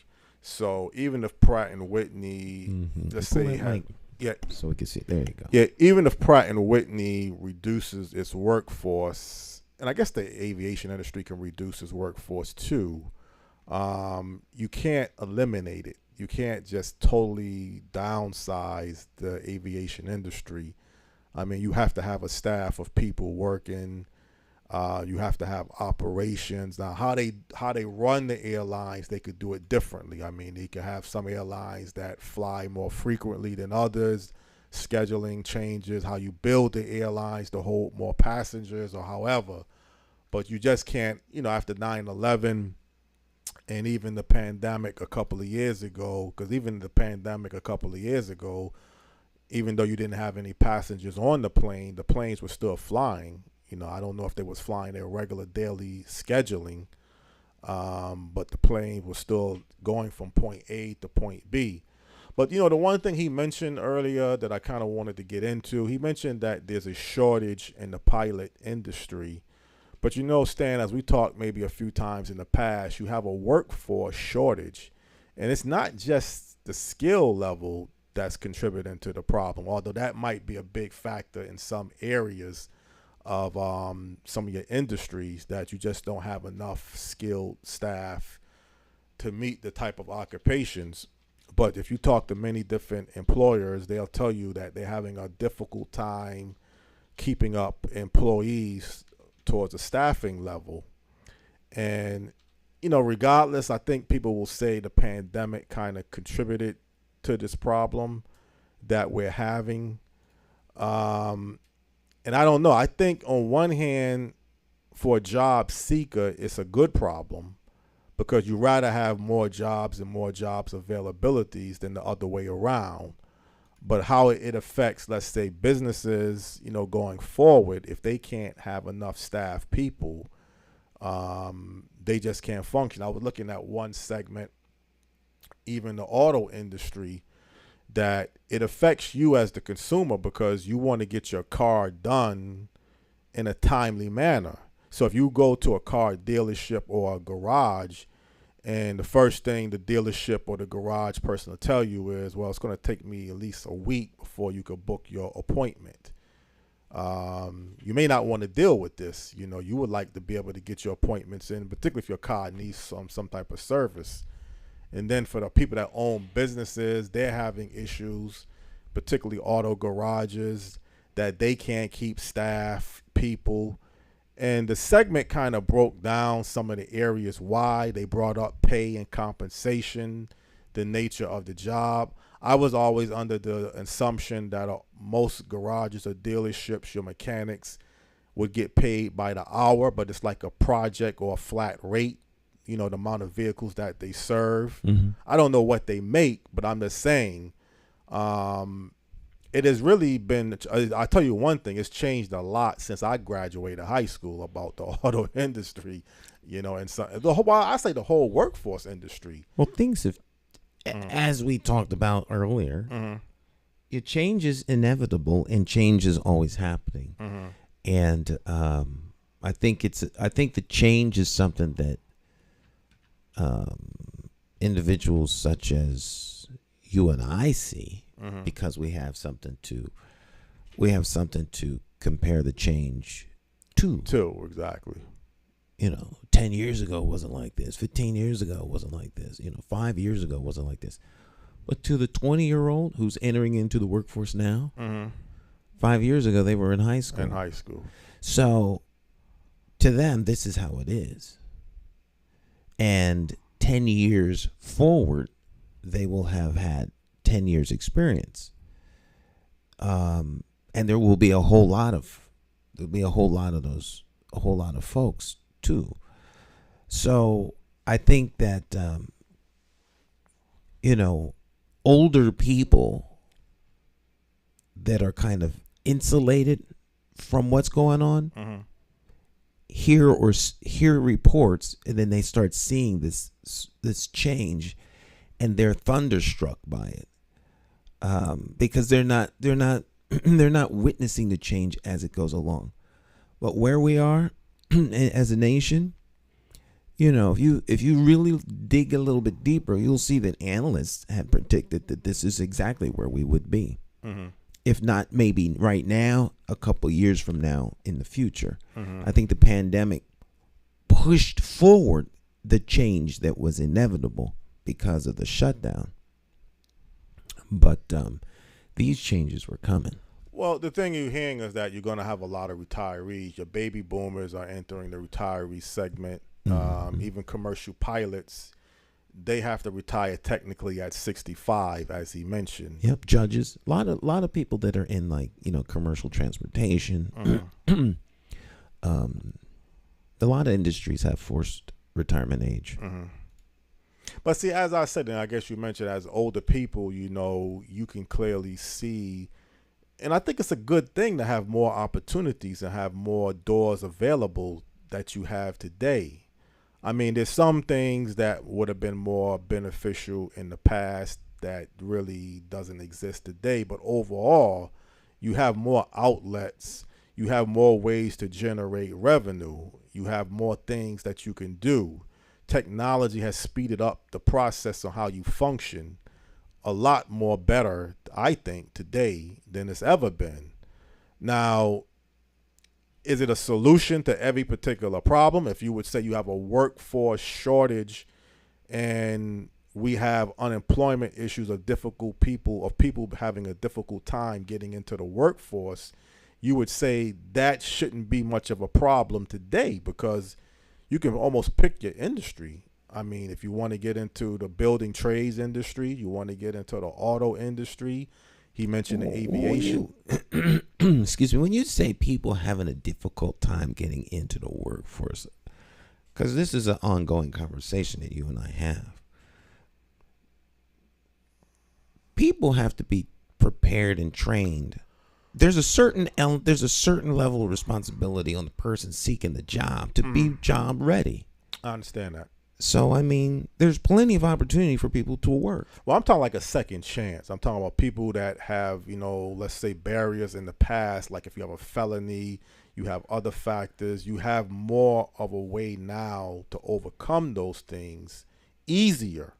I don't know if it's easy or not. I don't know if you have a felon, is it going to still be easy or not? It may or may not be. It depends upon the person who's doing the hiring. Sometimes people don't want individuals who are who potentially pose to the employer's mind a risk. Because the society can say all that they want about giving people second chances. And oddly enough, a lot of the people who say this aren't hiring people. Right. So, they're not the one making the decision, nor are they employers who have had to lay people off or fire people who don't do the job right. So when you have a business and you're hiring people, let me rephrase that. When you have a business and you need to hire a person, you're going to hire who you think is the absolute best person for the job. And you've got 20 people to pick from. So you don't know who these people are. You don't know what they bring to the table until you start interviewing them. Some of them are going to be better than others. Some of them are going to have hurdles that they have to overcome. Now, unless you are somebody who had a second chance because of a mistake or something that is in your past, you may not be sympathetic to the person who does. Right. Then your sympathy for the person who needs a second chance, the second chance guy got a marked advantage over everyone else. So no matter how you work it out, there are going to be 19 disadvantaged individuals because only one of them can have the job. Right. And so in my thinking, anyone who's looking for a job needs to do all that they can to prepare themselves to be the best applicant out there. Because the world is very competitive. And as much as people would like to level the playing field or eliminate the opportunities for competition, that's really what that is. There's only going to be but so many people get the job. I'm sure there were a lot of people would like to be the quarterback of the Buccaneers, but there's only going to be one. Right. Maybe there might be a backup or two. Right. Tom Brady was a backup, but then he got his chance, right, and he held on to that chance, and he didn't let go. So how hungry is the person? Their need for a job, their need for work, their need for income is laudable, admirable, it's fabulous, but their need does not by any stretch of the imagination mean that it's automatically going to be there for them. They have to compete for it. Well, there's no doubt about it, Stan. I'm not trying to, say you have to lower the standards. I'm just trying to outline that if you had issues even getting into unions, and I don't know if it's easier to get into a union today than it was in the past. Maybe it is, maybe it isn't. I don't know. I'm not in that area of knowing what the union rules or what they're allowing to happen. I know you have to work with your employer. It's the old saying, you can't get the job unless you're in the union, and you can't be in the union unless you get the job. But there's some ways to work around that too, component. Yeah, but I would say that for anything, it's let's start at everything you want to do is difficult. Well, if we start there, then then you just have to overcome those difficulties. Well, say I wouldn't say that. I wouldn't say a job is there's so many things that has happened along the time of history, and I know I'm going backwards, and I don't want to continue to do that. There are a lot of jobs that can be easy to obtain. The higher the pay, the better the job is. You're hearing reports that you would like to move the workforce to a 4-day work week. I think the average person would love to work 4 days at, I would say, 8 hours. If you could get away with it, I guess you still have to work a 40-hour work week. Right. But that extra day does make a difference. In terms of what, having the day off? Having the day off. I mean, but see, Jonathan, I think part of our conversation is I'm speaking as an employer, right, and you're speaking as an employee. Employee, right. Employees don't set the tone or the amount of work. The only reason somebody gets a job is because the employer has work he or she cannot do themselves. Right. So they have to hire people. I understand. They're not a social service agency. They're not an employment agency. They just have work that needs to be done. And so they're willing to compensate the employee in exchange for their either expertise or their labor. And it's no more complicated than that. Now, the employee wants to make as much money for doing as little work as possible. Right. And I would like to have a 5-day week off. Work 2, be off 5 days. I mean, at what point? And all the only thing the worker is bringing to the game is their labor. Yeah, but Stan, you actually hear business experts talking about a 4-day. It's not just the employee. You'll hear people from business organizations talking about it would be more cost effective to go to a 4-day work week. Your businesses is not burning utility costs. That's saving money. Anytime a business decides to go to 4 week because they think it's better, then it's better for the business. Right. It's better for the business. So that's why it may or may not be better for the employee. Mm-hmm. Then how do you sell that? So all the narratives start coming along. The business is in business to make money or get work done. Yeah. That's it. If the employee costs too much, they will come up with another means. Automation, artificial intelligence, robots. If the assembly line's costing us too much because people have issues, they got all kind of problems, they can't come to work today, this, that, and the third, it becomes more lucrative and more profitable and more you can get better production from a machine. So if you could get a machine to do the work of a human being, the human being is gone. Well, that's where even the country is going to be moving towards, because I'm hearing reports that many jobs are going to be eliminated over the next 10 years. You're going to have less need for people, particularly now if you got industries that is having a difficult time filling its workforce. That may not be the way a business would want to operate out of dire necessity to make a dramatic change. You would like it to come along. Necessity is the mother of invention. Mm-hmm. Right. Necessity dictates a lot of things. A lot of things. Business has a task: profit or get work done. Generally, the two go hand in hand. But sometimes it's not about the profit. Sometimes it's about the work. Like nonprofits, they're mission driven. So there's something they want to feed the hungry. Mm-hmm. They're not in it for the money. They're in it for providing the service. So if you have a nonprofit and you have 1,000 hungry people to feed in your city. You can't cook a food for 1,000 people. You can't go out and buy the food or acquire the food and plan the meals. Someone has to do the work. So you need volunteers or you need people who you can pay. You're only interested in meeting the demands set before you, those 1,000 people that need to be fed.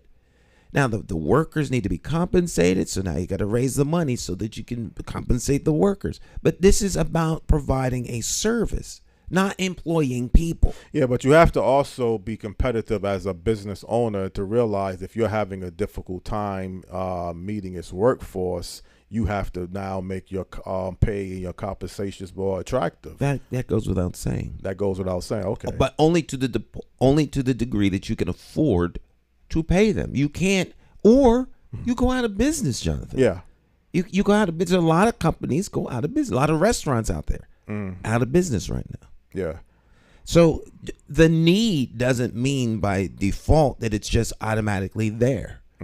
If you can't afford to pay your employees, then you can't get the work done. And if you can't get the work done, you will go out of business. Well, that's your whole purpose, that you have to be careful when people are telling you to start a business. Doesn't make any fiscal sense for you to start a business. If you don't even have a need to hire people or build a company, pay taxes for something that really you don't need to go into business. Going into businesses is not designed for everybody. Everybody is not going to make a profit. Most businesses, they will say, fail within the first 5 years.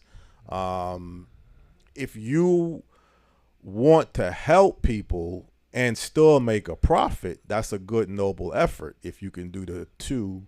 If you define helping people if helping people is defined as employing them, because there's other ways to help people. There's other ways to help people. If you want to provide a service to the community, let's say you got a need in the community that's non-existent, so you want to be able to provide something that the community doesn't have, and at the same time you want to generate a profit out of providing a service. So let's say that you have a community or a neighborhood that has a lack of a viable large grocery store.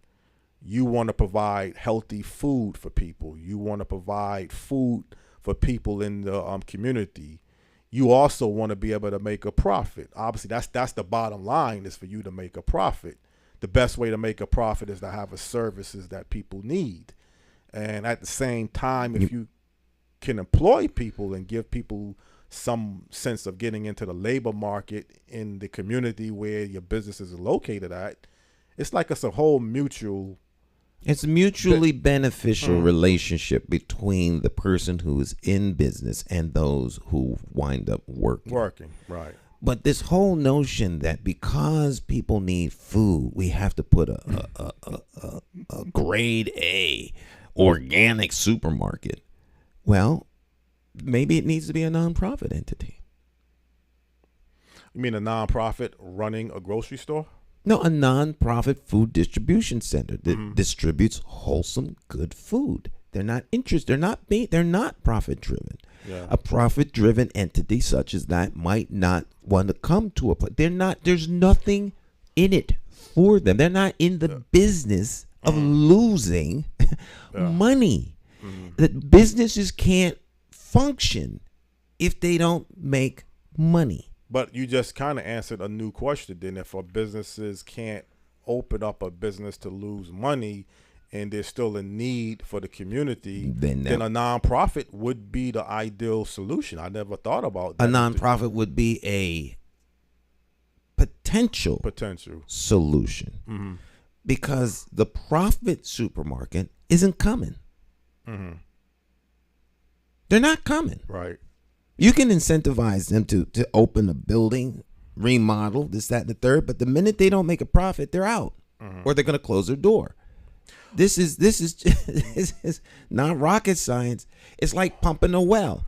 As long as there's water, you can pump well. You can draw water out of the well until it goes dry. Once it goes dry, you can't get any more water out of it. So, well, you know what? We'll incentivize your well by giving you a 100,000 gallons. So we're going to start you off. Well, when the 100,000 gallons goes out, there's nothing left to draw. If people don't shop at your store, if it costs more for the products than you bring through the door, you can't buy stuff at a loss. Government can do that. Well, you notice, Stan, when you have a community or a city and you see like a factory being built or a factory is there, let's say a factory that has 9,000 employees. Like a Pratt & Whitney? A Pratt & Whitney. Or General Dynamics? Well, even a smaller version. Let's say even a smaller company with 200 or 300 people. But then when you start to see construction, let's say you have a community area and you start to see a lot of homes being built in that area and people are moving into the homes, the next thing you're going to start to see is businesses that people need. That's a thriving community. And I'm saying that, so it's like a domino effect. You build the homes or you have people move into an area, other businesses start to follow. I guess in the case you are talking about, for some community, they just can't support certain businesses. They can't, but Jonathan, what you're talking about is a thriving community that is growing in an organic way. The factory comes to town or the warehouse comes to town, all right? Let's take out west. The President of the United States shut down what was a booming industry with the pipeline. Irrespective of the politics, the environmental, this, that, and the third, they were getting oil out of the ground, whether by fracking, by drilling, by sideways drilling, this, that, and the third, pumping water, all that, yeah. But they couldn't hire people fast enough. So people were moving out there to provide goods and services. They needed people who were engineers. They needed people who were going to be laborers to pick up the pipe and to do all this kind of stuff. And so the more people that come, the more you need services for them. Dry cleaning, entertainment, stores, supermarkets, because the people are hungry. Well, these people can't just be out there living in a tent. You start building houses and it starts growing. He stopped it. The reverse happened. There's no more work because there's no more demand. System collapsed. People start selling off their homes if they can. Some take deep losses because there's no one to buy the home now. All right. So if you have a community, like say North End of Hartford, where a lot of the people there are on public assistance, there's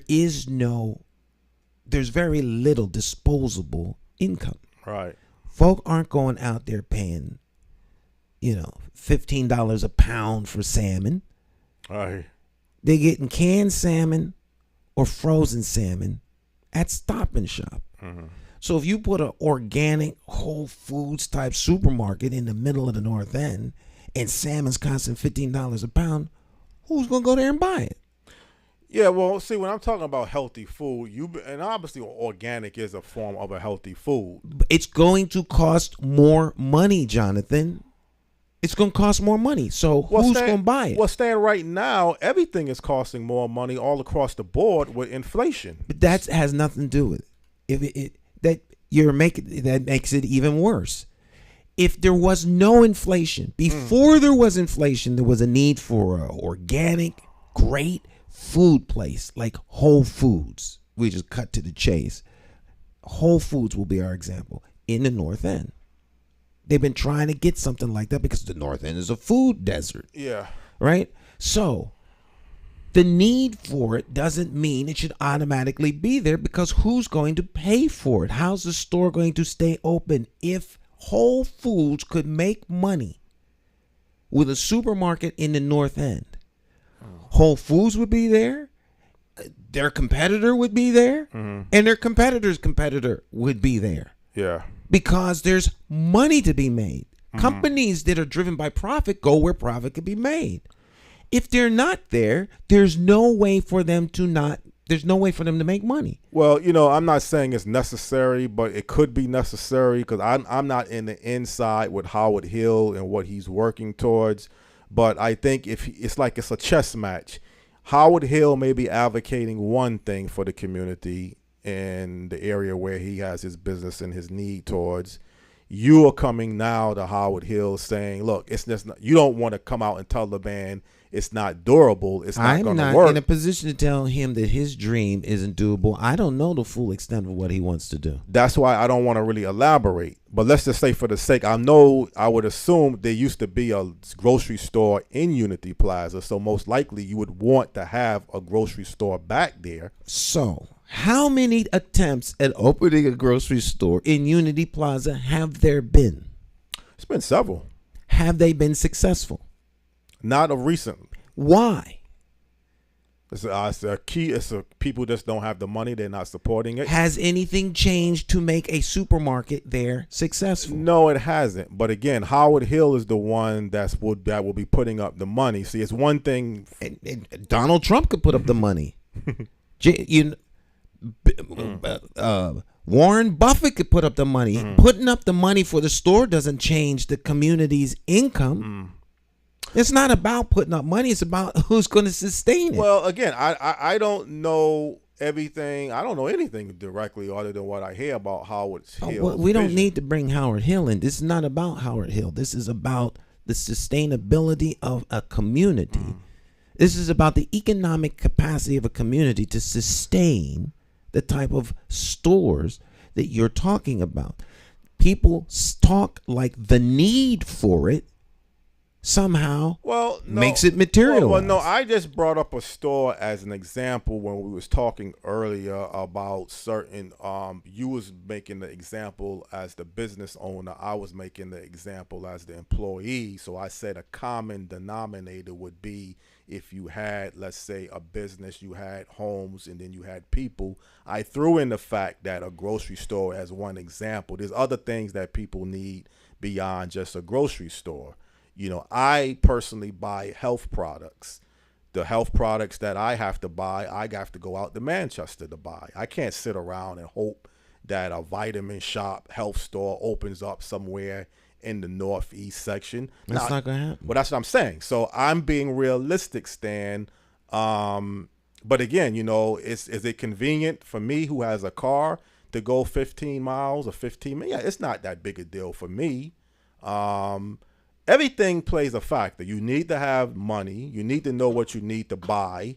You need to have the means to get what you're looking to buy. Would I support a vitamin shop? Now, I know you can do things online and buy things like that as well. So even if you don't have a particular service in your community to support the community and to support what you need, I guess you can purchase something online.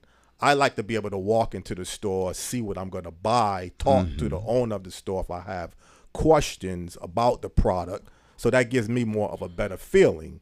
Once I'm accustomed to buying the product after a period of time, then I could still now I can purchase the product online because I know what I'm getting.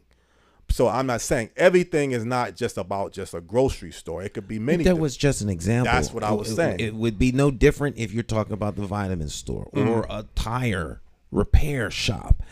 It doesn't matter what the entity is. The point is there the economic capacity of the community to support this desired entity? The point that the community, me as an individual and anybody else, is you got to get income in your account to function. That and I believe that responsibility is on the person who needs the income.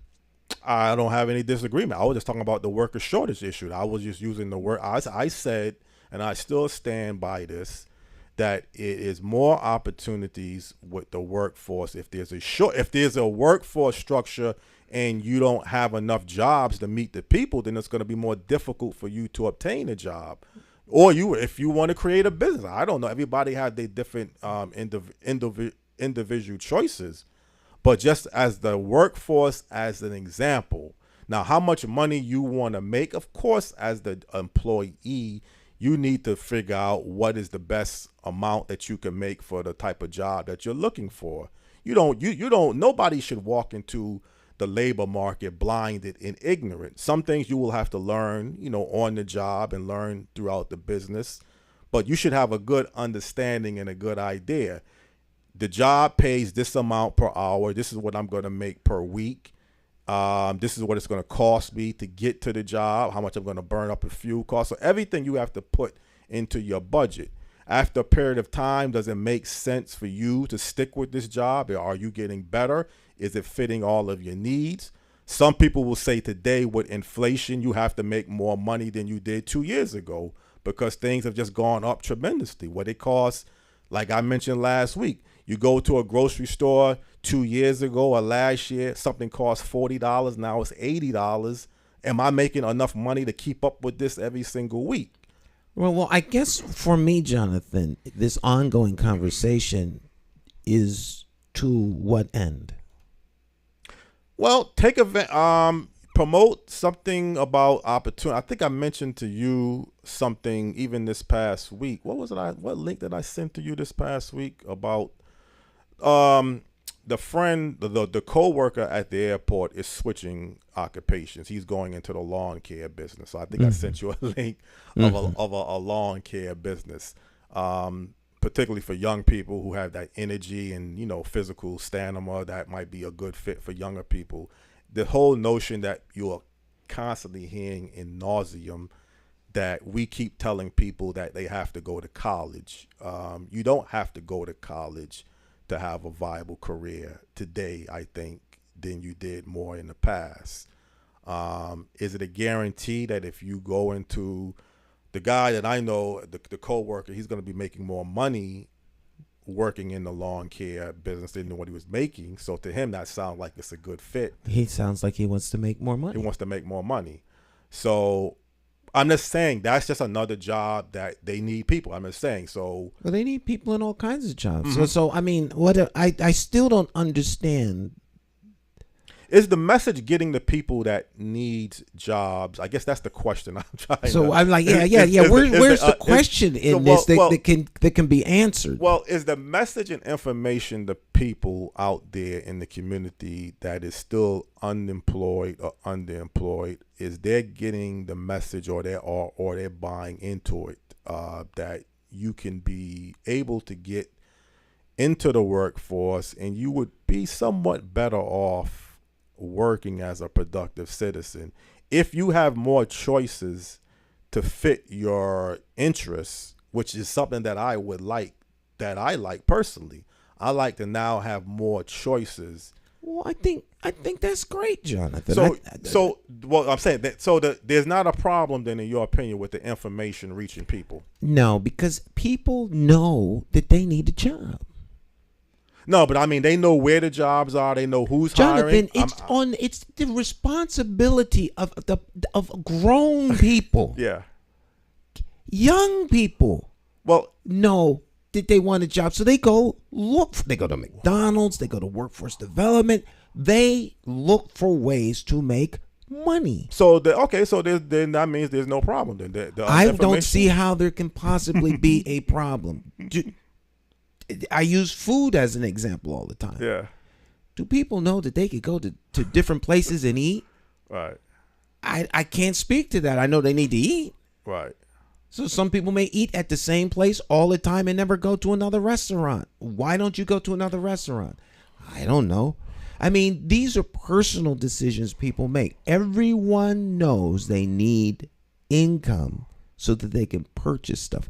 The folk that don't understand those things are citizens and our neighbors who we need to take care of. Well, again, it's not about whether people know they need income and they need to make income. The only thing I was trying to address towards is, do everybody know where certain business? Because sometimes somebody told me about the airport, I was not even thinking about the airport. So sometimes you might have a business that you just may not know of, and somebody can tell you as a networking source, this company is hiring, you can make this amount. I think these are things that people discover along the way. I was 19 years old when I walked into Pratt & Whitney. Right. I went in there to be an inspector. I was working on the F-100 engine line on the main assembly floor in East Hartford. And it was then that I discovered at 19 that there were people there who just replaced the light bulbs. There were people there that replaced the blocks that were in the floor. There were machinists there. There were accountants there. There was a medical division. There were people there that cooked food. There was all kinds of jobs. And it never even occurred to me that there are people who do all kinds of things. I think these are the types of things that people discover along the way, as their interests are expanded and they get a bigger view of the world. You can't expect everyone to know everything. How are they going to learn? How are they going to find this out? Is there going to be a big book that just has hundreds of jobs? You could go to the want ads and see all of these jobs. That's true. There's a certain amount of responsibility on the person seeking information to find it. But and I think that burden is placed on the individual seeking more than it is on the folk to deliver it.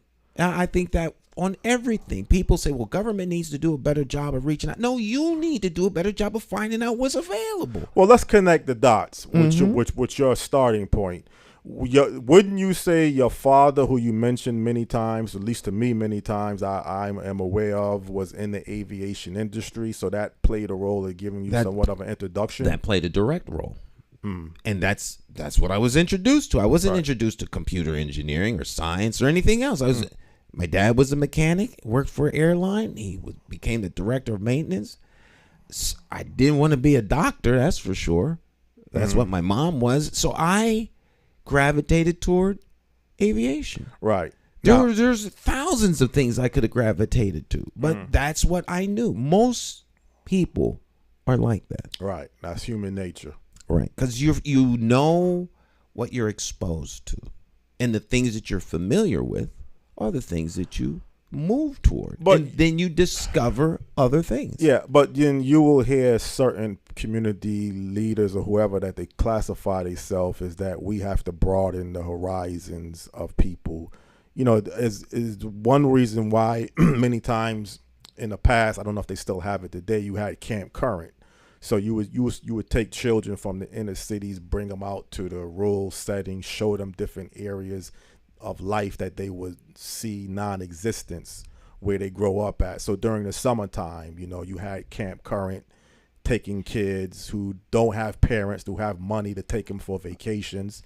Whether you feel that's valuable or not. The valuable or not is an irrelevant point. They take 200 kids out of the Camp Current. This is not a broad section of society, Jonathan. Okay. You know, there's nothing wrong with giving kids an opportunity to see other things. Right. I think that happens at youth groups, at churches, all across the country, not just in the inner city. And in you know, there's always a means and a ways to expose people to new things. Right.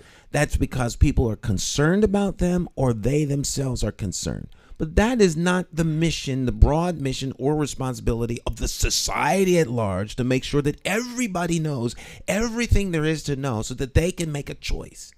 I fundamentally don't accept that. And then I get the feeling that you don't even believe that broaden your horizon. Because I brought this up the past couple of weeks, that people who have a broadened horizons, they don't make better choices. Maybe that's not the exact way I brought it up a couple of weeks ago. I think people that have broad horizons they have more opportunity to make choices because they are aware of more choices. You're always going to have people who are in a position to choose from a broader plate, a broader menu. Some people's menu is narrow. Others can choose from anything. Right. Well, vision is real important. But that is that's a uniquely individual thing, not my vision imposed on you, but your vision exploring the things and the avenues that you would like to move toward. And people have things that are interesting to them. People move toward their interests until they find out other things. And wow, if they'd have known that 20 years ago, they would be in a whole nother field now. But they didn't. They could start another field right now. Right, I understand. But they didn't know 20 years ago. And if they were exposed, yes. But we don't live 20 years ago.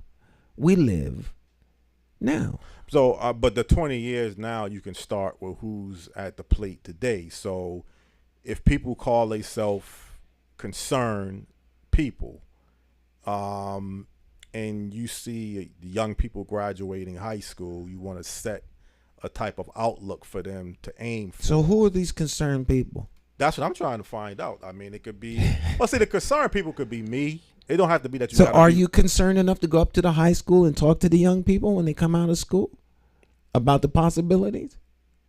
I mean, we have these kinds of conversations, not just you, but a whole lot of other folk in the community about what the young people need. But then who is the we that does all the work that the folk talk about? Well, see, I don't even buy into. I just said young people, but I think everybody has a need. Young people have different needs than older people. If you're in high school, you have a different need because you're not an adult. You're not legally responsible to be on your own. Mm-hmm. Although things could happen or you could be forced out and have to be on your own, but legally you have some sense of protection from society. You don't like to say society has to handicap people and help people in every category of their life. I think you do feel everybody can play a role in some areas, but you don't want to let well, I guess you're trying to put the emphasis is everything starts with the individual, like Michael Jackson and the man in the mirror theory. You got to look at yourself first. The person that bears the largest responsibility for your success is yourself. Mm-hmm. I think people are done. I think there's great harm and detriment when people are told that someone else is the biggest contributor to their success or failure. Mm-hmm. Because then that causes them in time to think, well, I can do nothing on my own. Someone needs to do it for me. Mm-hmm. Then I'll be successful. Now, there are people who adapt to that, and they wind up being wherever someone left them. Mm-hmm. The capacity for change, that burden is on the individual. And I think people do much better when they are allowed to, when they're given the tools to follow their dreams. Well, that was the whole key, really, what you just said about the tools. I just thought information is part of the tool. That don't assume that everybody knows everything. Now, I understand what you're saying. You learn. They don't know everything. They learn as the opportunities present themselves. Now, but if you learn the hard way sometime, you get involved in the criminal justice system, it's going to be a tremendous barrier because you're going to get a record. It's going to be difficult for you to do many different things. Mm-hmm. So if you confront someone before they get into the criminal justice system, now, obviously, Stan, I understand everybody should know right from wrong. If you break the law, you got a chance of getting arrested. You got to go to court. Right. Now you have a record. I would dare to say that most people are gotten to before they get into the criminal justice system. Mm-hmm. I think what you're alluding to is finding a way to go back in time and get the people who are in the criminal justice system. If someone would have gotten to them before, they may not be there now. But most people don't wind up in jail. Mm-hmm. Most people are gotten to and never get into the criminal justice system. I think we forget that most people aren't in jail. We talk like jail is the natural, byproduct of the existence. Mm-hmm. And then everyone's going to wind up in jail if they don't. No, that's just not the truth. Well, I wouldn't say most people are in the criminal justice system. I think the numbers do speak for themselves. I think there's enough people in the criminal justice system that it has an impact on families and society. I'm not saying that makes up the whole society neither, but I wouldn't underestimate the amount of people that's in the criminal justice system towards the impact that it has on society. So do you see any positivity or light anywhere? Well, people like Reverend Henry Price is working on, there's people who specializes in those areas of reentry system. You got to be real. You got to know what you're talking about, what you're doing.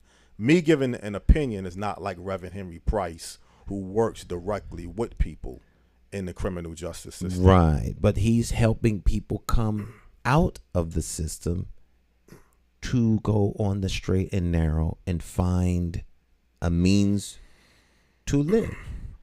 That's what he does. He has a lot of experience in that area.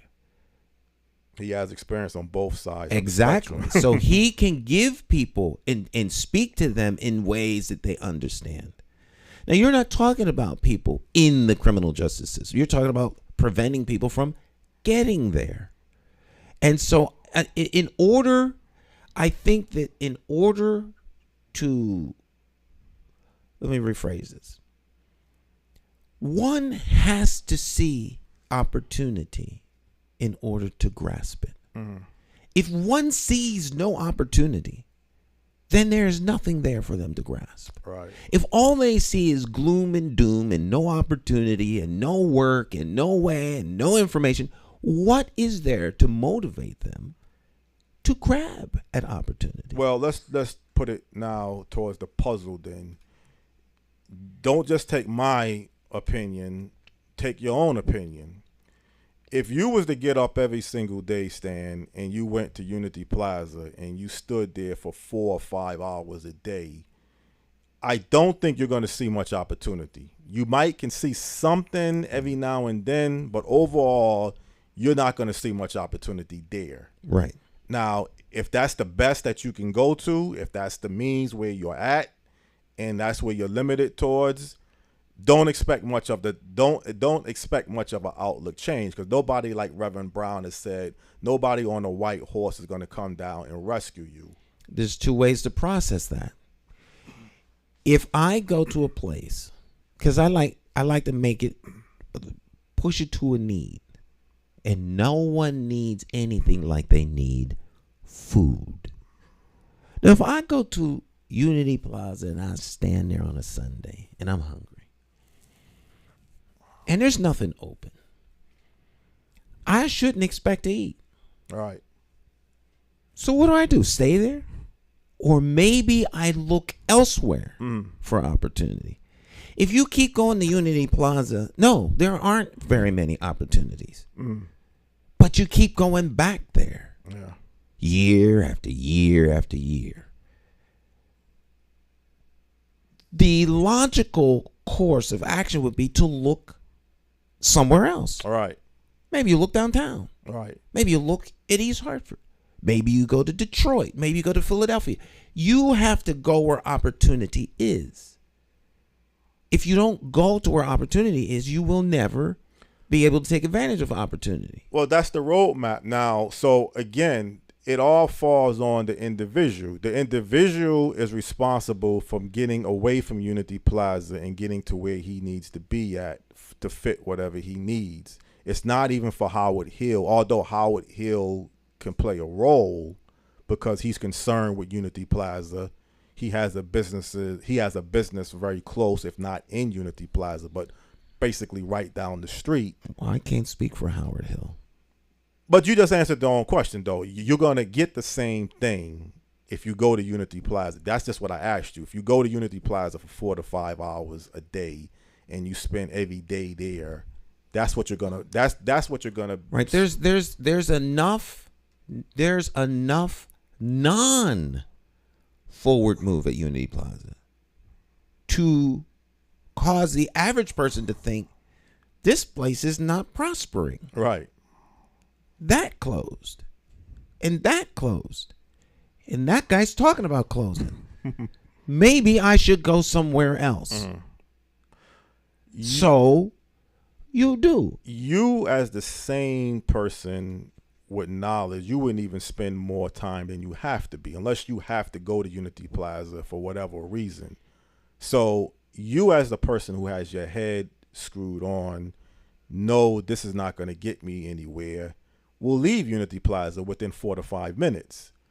The person that is, whatever his deficiency is, who is in a situation where either he's here or he's back in a basement with nothing to do until the end of the day. Can he go downtown? Yes, physically there should be nothing. If you can you can walk from Unity Plaza to downtown. So there's really nothing that would stop him from going downtown if he wants to see something differently? That person needs someone to intervene in their life and inspire them. Right. That will more than likely happen from someone in the community that cares about young people or other folks' well-being, or a family member. Now, there are going to be people in society who are going to fall through the cracks. They don't have the capacity, whatever the case is. So those individuals become dependent on society, and it is our burden and our responsibility to help individuals in that state. That's why we have the systems that we do. Everyone is not going to be able to make it, Jonathan. Yeah. So we help them. We're not talking about the people that can't make it. We're talking about the ones that have the capacity to make it. And we're not going to give them an excuse for being where they are perpetually, because they can do better. If someone motivates them and they understand that the bar is not going to be set here for you to remain here. Right. They need an inspirational speech like a coach does for an athlete that thinks he doesn't have what it takes. People need inspiration, and that takes a different type of approach. But just to make them aware of opportunity downtown doesn't mean that they're going to. It still requires them to make that decision. Well, I can relate to that because for a long time, Cliff Thornton, when I was part of Efficacy, was telling me certain things that I needed, and I was letting it go through one ear, through the other ear, and I could give him a good reason why, but at the end of the day, it wasn't changing my circumstances. So I can relate to what, because Cliff Thornton even said one time that if you keying information constantly decided that you wasn't ready to change, then what do you expect from people who are not even hearing? Cliff was on me consistently. You know, I mean, I was somewhat part of his organization, Efficacy, but he was on me consistently saying, you can't get from point A to point Z. You got to go from point A to point B. And I was just finding excuses to tell Cliff why I can't do this, why I can't do that. And at some point, he just got tired and said, look, you know, maybe somebody else needs to talk to you because I'm not reaching you. You think? Okay, so I'm saying, but if you have people, and again, you said a motivating factor, inspiration, whatever the case may be, if you become a bum stand up, I mean, to put it bluntly, bums can change. One thing people can change given the right circ. So just because somebody hits rock bottom and they're falling through I've seen too many people, even of recently, who was caught up in something totally different, who got their life turned around. So I know it can change. Sometimes what people are saying, like Cliff Thornton, is, are we just replacing people from one generation to the other? So, okay, you get rid of a group of people who used to hang at Unity Plaza. They're older, they moved on for whatever. And then a new crop of people just start hanging there. Is the place just set up now for people just to hang out and lauder and do unethical things throughout the day? You know what? People that are going to do those things are going to do those things. Anywhere. That's who these people are. That's what they decide. Just like folk go and play tennis, some folk hang out. Some folk hang out and get high. Some folk like to hang out, tell stories while they get high with their friends. They got to meet somewhere. If that becomes the place where everyone meets, then that's where they meet. Right. But but I'll tell you one thing: if you clean up a place and put some strict rules, you're not gonna just lauder and hang out there. You won't hang out there to go somewhere else. Go someplace else. So people are free to do what they want.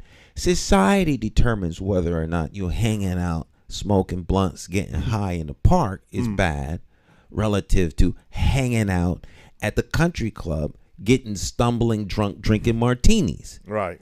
So you know, which is worse? It's society makes that decision. But people like to gather together with people who have similar ideas and like minds, And they may all get drunk together at a country club and slap women on the rear end and carry on in misogynist, evil ways. And somehow that's okay. But if they're in the park not bothering anybody, smoking, getting high, oh, they're criminals. So these are societal issues. But people get together with like-minded folk. You have the right to assemble still in this country. And you can do what you want as long as you're not bothering nobody. Right. And it seems like Unity Plaza is where folk is hanging. Yeah. They're not causing anybody any trouble. They're not of late, and I know the history of Right, and with what little money they have, they find whatever means they can to escape, and they live their best life. Everyone doesn't have to conform to these quote unquote standards that someone arbitrarily sets up. And you know, we generally think of bums in a condescending way, but sometimes people like not having any restrictions, no obligations, no responsibility, and they're willing to pay the price for that kind of a lifestyle. That's not criminal.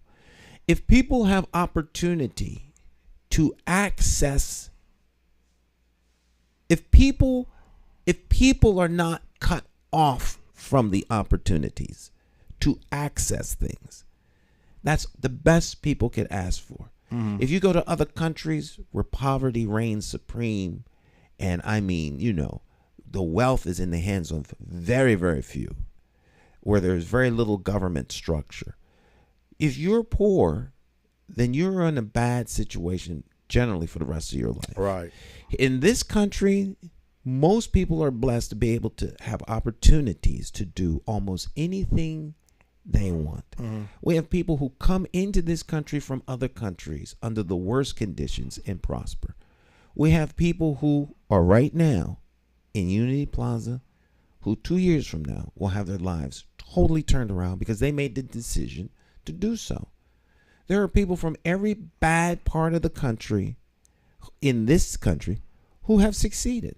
There's people who've gone to the worst schools and have succeeded. So the possibilities are there, Jonathan. Yeah, but gauge places like Unity Plaza. When you make that statement that within 2 years, sometimes people have to gauge the people that you're talking about and see from 2 years. I don't know who that person is, but someone 2 years from now is going to be doing very well who is not doing well now.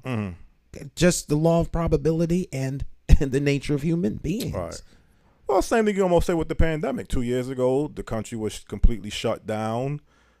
Even though they was giving out the stimulus checks and they gave an increase in employment, but people would say the economy is booming now. Although I'm hearing talks about a recession, certainly inflation is a big factor.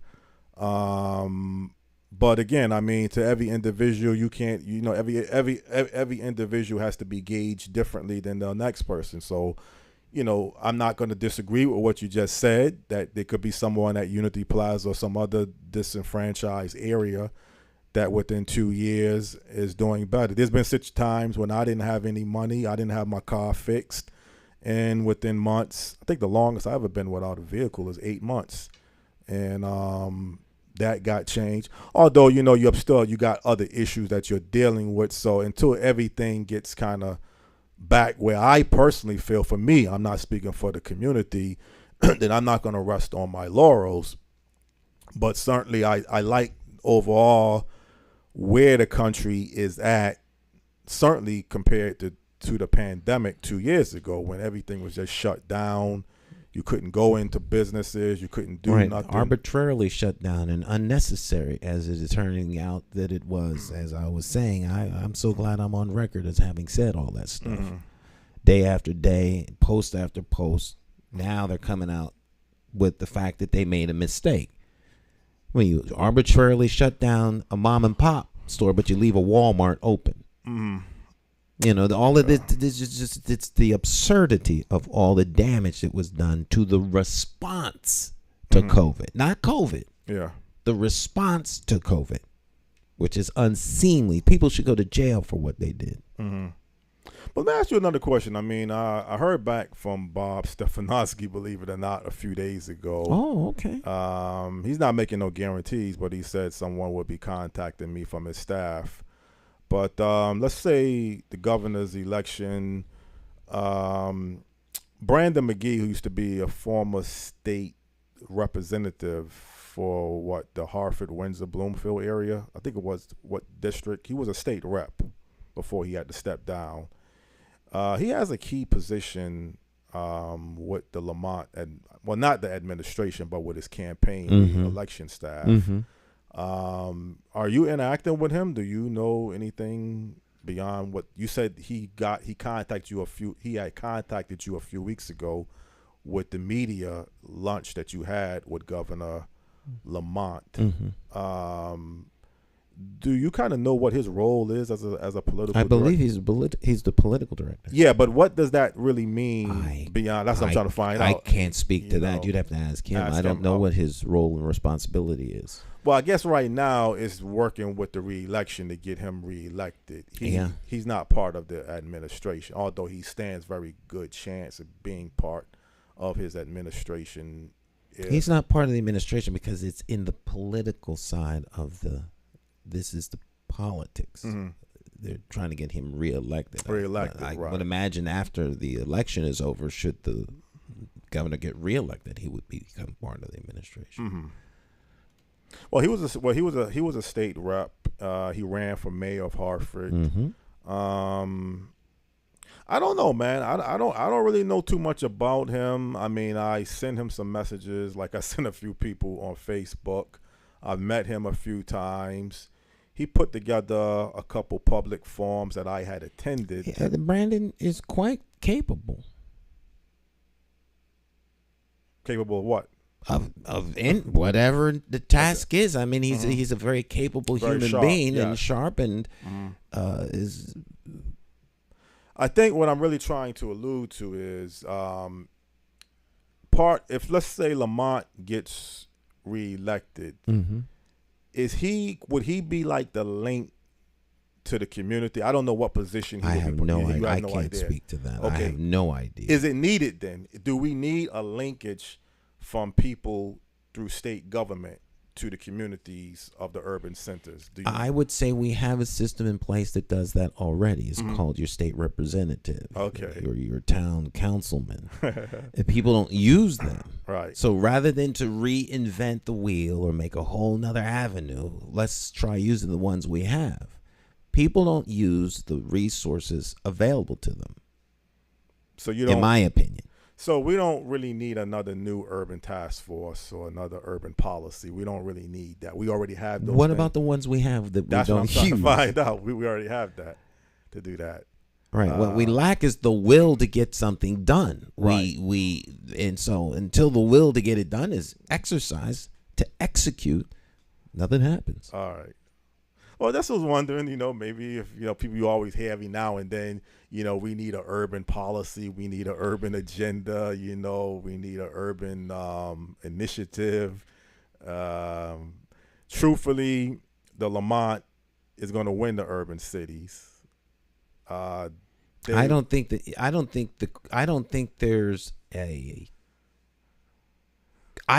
there's a concern of the governor winning the urban vote. I think the concern is how much of that vote. It is clear that the Republican candidate will not win the city. Right. But the Republican candidate has a potential to take a larger slice of pie than normal. Okay. And I think that's what maybe has some people concerned. And if he can take a larger slice of pie than normal, then perhaps some folk won't even be concerned enough to get out to vote. And that's a problem. Well, the whole question people would say is, what impact is it going to be on your daily life if Governor Lamont, gets reelected or Bob Stefanowski gets elected? I think there has been some things maybe this year that Governor Lamont has spearheaded and pushed What is directly reach every individual, I don't know about all of that. But when you have a campaign, a lot of money starts to pop out of places now that it didn't pop out of in the past. And I could show you, okay, this is what y'all have in New Haven. This is what you have in Hartford and Bridgeport. This is why, we need to keep the Lamont administration going for the next 4 years. That's what a governor campaign slogan will now start to advocate. Well, this is the power of incumbency. As the incumbent, you can do these things. Right. I'm going to say for me personally, and like I say, hopefully I will be able to have Bob Stefanowski as a guest. I would feel more complete talking to him.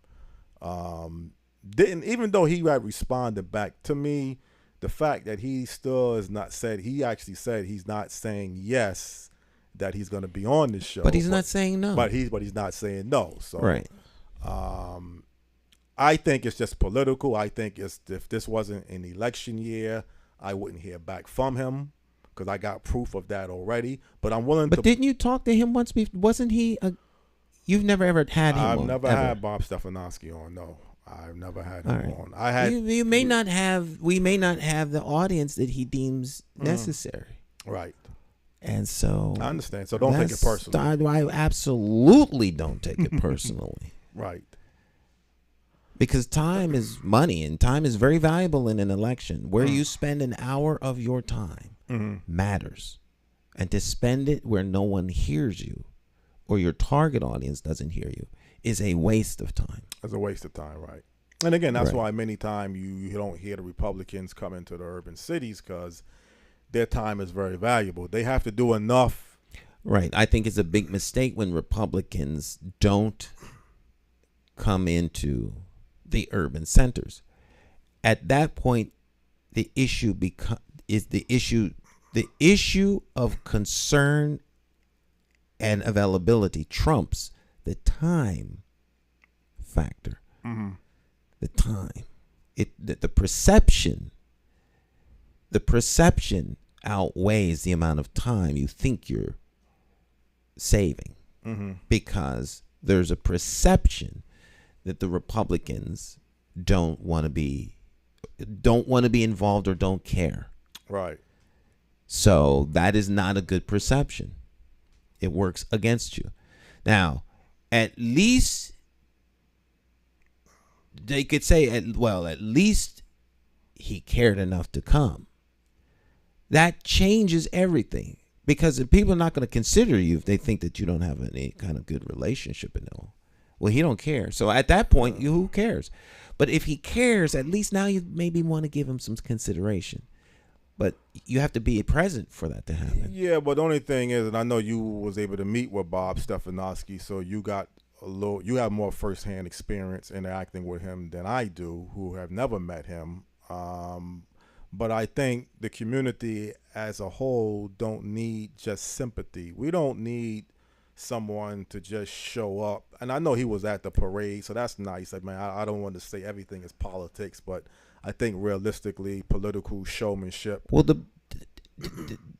Hartford's the state is a Democratic state. Blue state, yes. Hartford's a solid Democrat town. The governor is not here. No. He's just Democrat. Right. He's here and he's not here. But he's a Democrat. There is animus toward Republicans in Hartford. So the fact that he's a Republican works against him. So it's not a matter of sympathy. I think he has just as much sympathy for Hartford as the governor does. But the governor's a Democrat. Right. You see what I'm saying? But we don't need sympathy. We need to know that you care enough to not be dismissive. And that's important. Right. That's very, very important. And you can't build a relationship if people have a sense that you're dismissive of them. Yeah. So you can't even start to go forward. And that you have to start somewhere. You got to get to B. You're at A, now you got to get to B. You're not going to get to Z all at once. To to use your example earlier? Well, I tell you, I'm not saying I'm even 100% satisfied because I haven't even gotten the response that I haven't gotten a commitment from neither candidate. Right. So, what's to say Lamont is going to show up? I'm willing to believe at some point, you as a guest booker, you got to be realistic, who I'm going to be able to get and who I'm not going to be able to get. I don't have a problem playing politics. He needs the audience for whatever reason. He needs to say that he came on. He's going to be concerned enough to make a guest appearance. I'm willing to play politics on that level. We have a platform that you put together. He can provide. He's very effective, Bob Stefanowski, at pinpointing areas where the governor has not been effective. What's wrong, what he feels he would need to be able to do. He's a good X's and O's kind of individual if you listen to Bob Stefanowski very carefully. He knows how to pinpoint exactly what is wrong, where it needs to be corrected at. The governor is kind of like he's like a good speaker. He has this uplift. He knows how to uplift you with his charisma to some degree. I think a debate is going to be real interesting because I think this is where Bob Stefanowski really wants to nail Governor Lamont, getting him on a one-on-one debate. Because he's really hungry. Bob Stefanowski is hungry. He wants to become governor, and he wants to do anything in means to show that Governor Lamont is not the right governor for Connecticut. Lamont, I guess, has good advertisement. He knows how to promote the state very well. He knows how to show how he has made things better over the past 4 years. But the community, I think, as a whole, Stan, even yourself with the network. I mean, you got to ask yourself. I mean, I don't know. Maybe you're not directly looking for the Lamont administration or looking for anything. I know you had some issues with black media that you feel maybe it's not being, I guess, ignored, or it just doesn't have much of a presence in Connecticut. So I don't know what role the governor administration could have on that. But I think one thing you have stated is that your message has to be heard. You have to be able to get your message out to people, and you're able to do what you're doing without the assistance of the governor administration. So I don't know what role that you feel even the administration is really would be needed for media as a black perspective in Connecticut. Well, I think if you to be more to answer your question, black media just needs to be there when questions are presented. Mm-hmm. They need to have a seat. They need to be in the room. Okay. So they can report. Mm-hmm. And they need to be able to ask questions so that they can report. That's really all black media needs. Mm-hmm. And right now that seems to be very limited. I do monitor Channel 30, what's the WVI? What's the news title? Channel 30 that they go by, but whatever. NBC 30. NBC 30. That's it. But they used to have a different name. Or CT 30. Yeah, NC 30.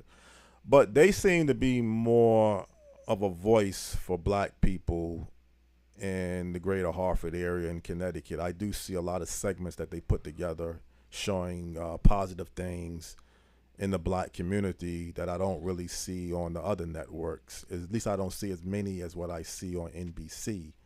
So give them some praise. I mean, they are at least, and I think that's what you're saying.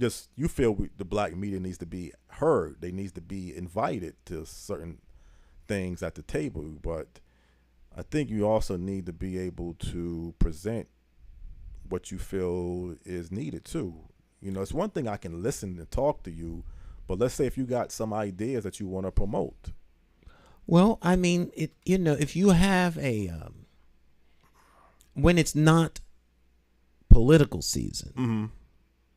when it's just the standard season and there are events, there are press conferences where questions can be asked, is the black press invited to those events, Right. where you can ask critical questions that might be tough in order to get information that our community needs. And it'll be a lot easier just to not have to deal with that. So you don't invite them. Right. Well, I mean, if you have a tool of media and it's not being able to be utilized to its full capacity, that is a problem. I mean, you want to be effective. Well, I think black media can still be effective. It's limited because it doesn't have the fiscal resources to put forward a lot of reporters, this, that, and the third. And that's because, of course, black media is not supported financially by the community or by, major business, Right. for a whole myriad of reasons. But it takes resource to put out reporters. They have to be paid, and it takes time. And so that's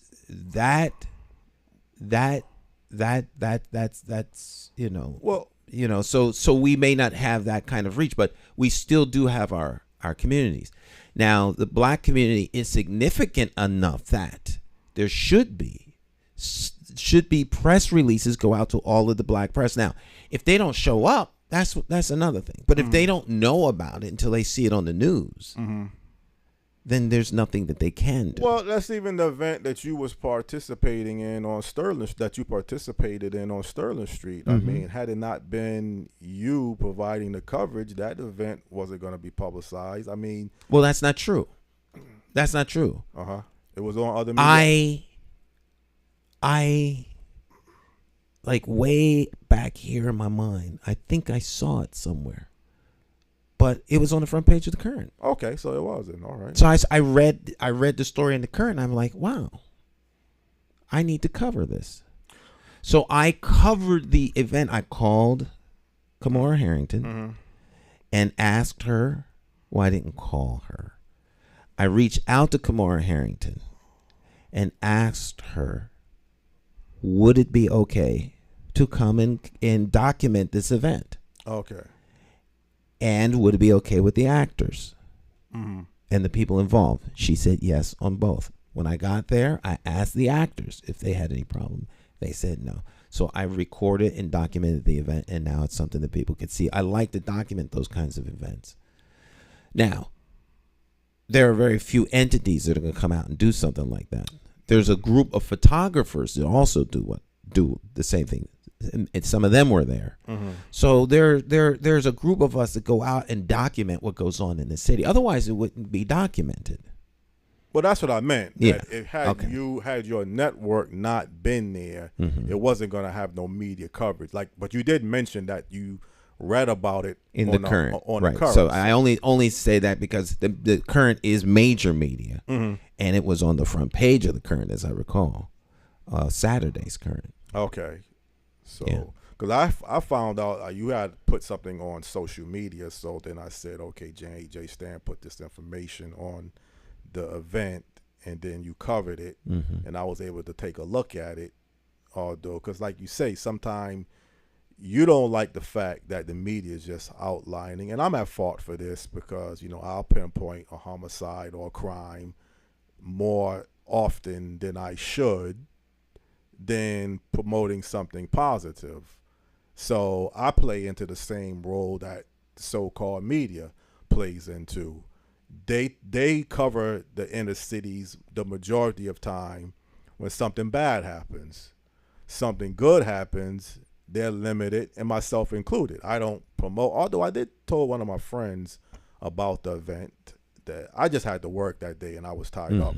But I did tell a friend about the event because someone used to live on our old street that was there, and it was a good positive event, and you like to do positive things. You like to outline positive things for the community. Right. But at the same time, if there's something every now and then that you think needs to happen, and the only reason why yesterday I put on Inbox Facebook is, okay, the young man that was killed in the club it is important to know whether he was just an innocent person or was they targeted him. Because just like, again, people will look at the fact that, well, if you caught up into this problem, this is what you expect. I mean, this is what you should expect to happen to your life. But you could be a situation of a person just going to a club or a bar, something escalates. From what I heard, a lot of gunfire was happening there. And up until this point, they don't know if the person that was killed was the intended target or not. So I just felt that still is important to know. I guess it could be important to know. In the end of the day, it doesn't matter because he was killed. He was fatally wounded. He was killed. Right. So that's the ultimate thing that people now know.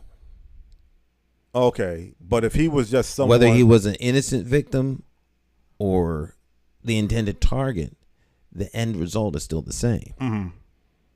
If he was the intended victim, that wouldn't change the fact that he was, murdered. Right. Okay. Well, I mean, for doing crime analysis and things along that line, you're tracking certain types of data information. No doubt that's important, and they will find that out. Mm-hmm. But the outcome, as far as the general public is concerned, is that someone was killed at a nightclub. Okay. Well, sometime they will classify most police officials will tell you, particularly our spokesperson, well, most of the people that's involved in crime knows each other, which I guess that's a 90 to 95, 99% ratio. Criminals have a little local group of folks, just like all the artists in Hartford know each other. Right. Even if you don't know their names, you know them. You know them. Because there's a circle of artists, and they go to all of the different events, and they see each other, and you start to build a little community, and you know who's who. Right. The criminals know who each other is. Yeah. But, I mean, they know who they're after. Most time, if they looking to retaliate or escalate something, again, that's what I'm just trying to say. They just said the police report that said they don't know if this person was the person that they attended. I don't know. Because I'm not a club person. Clubs are a different breed. Mm-hmm. Lower your mic so we can see your mouth. Oh, okay. I thought it was already. There you go. Yeah. Clubs are a different breed that you got to deal with security differently. Going to a sports bar or bar, you can kind of almost let your guard down to some degree. A club brings a different element of people. Clubs can be.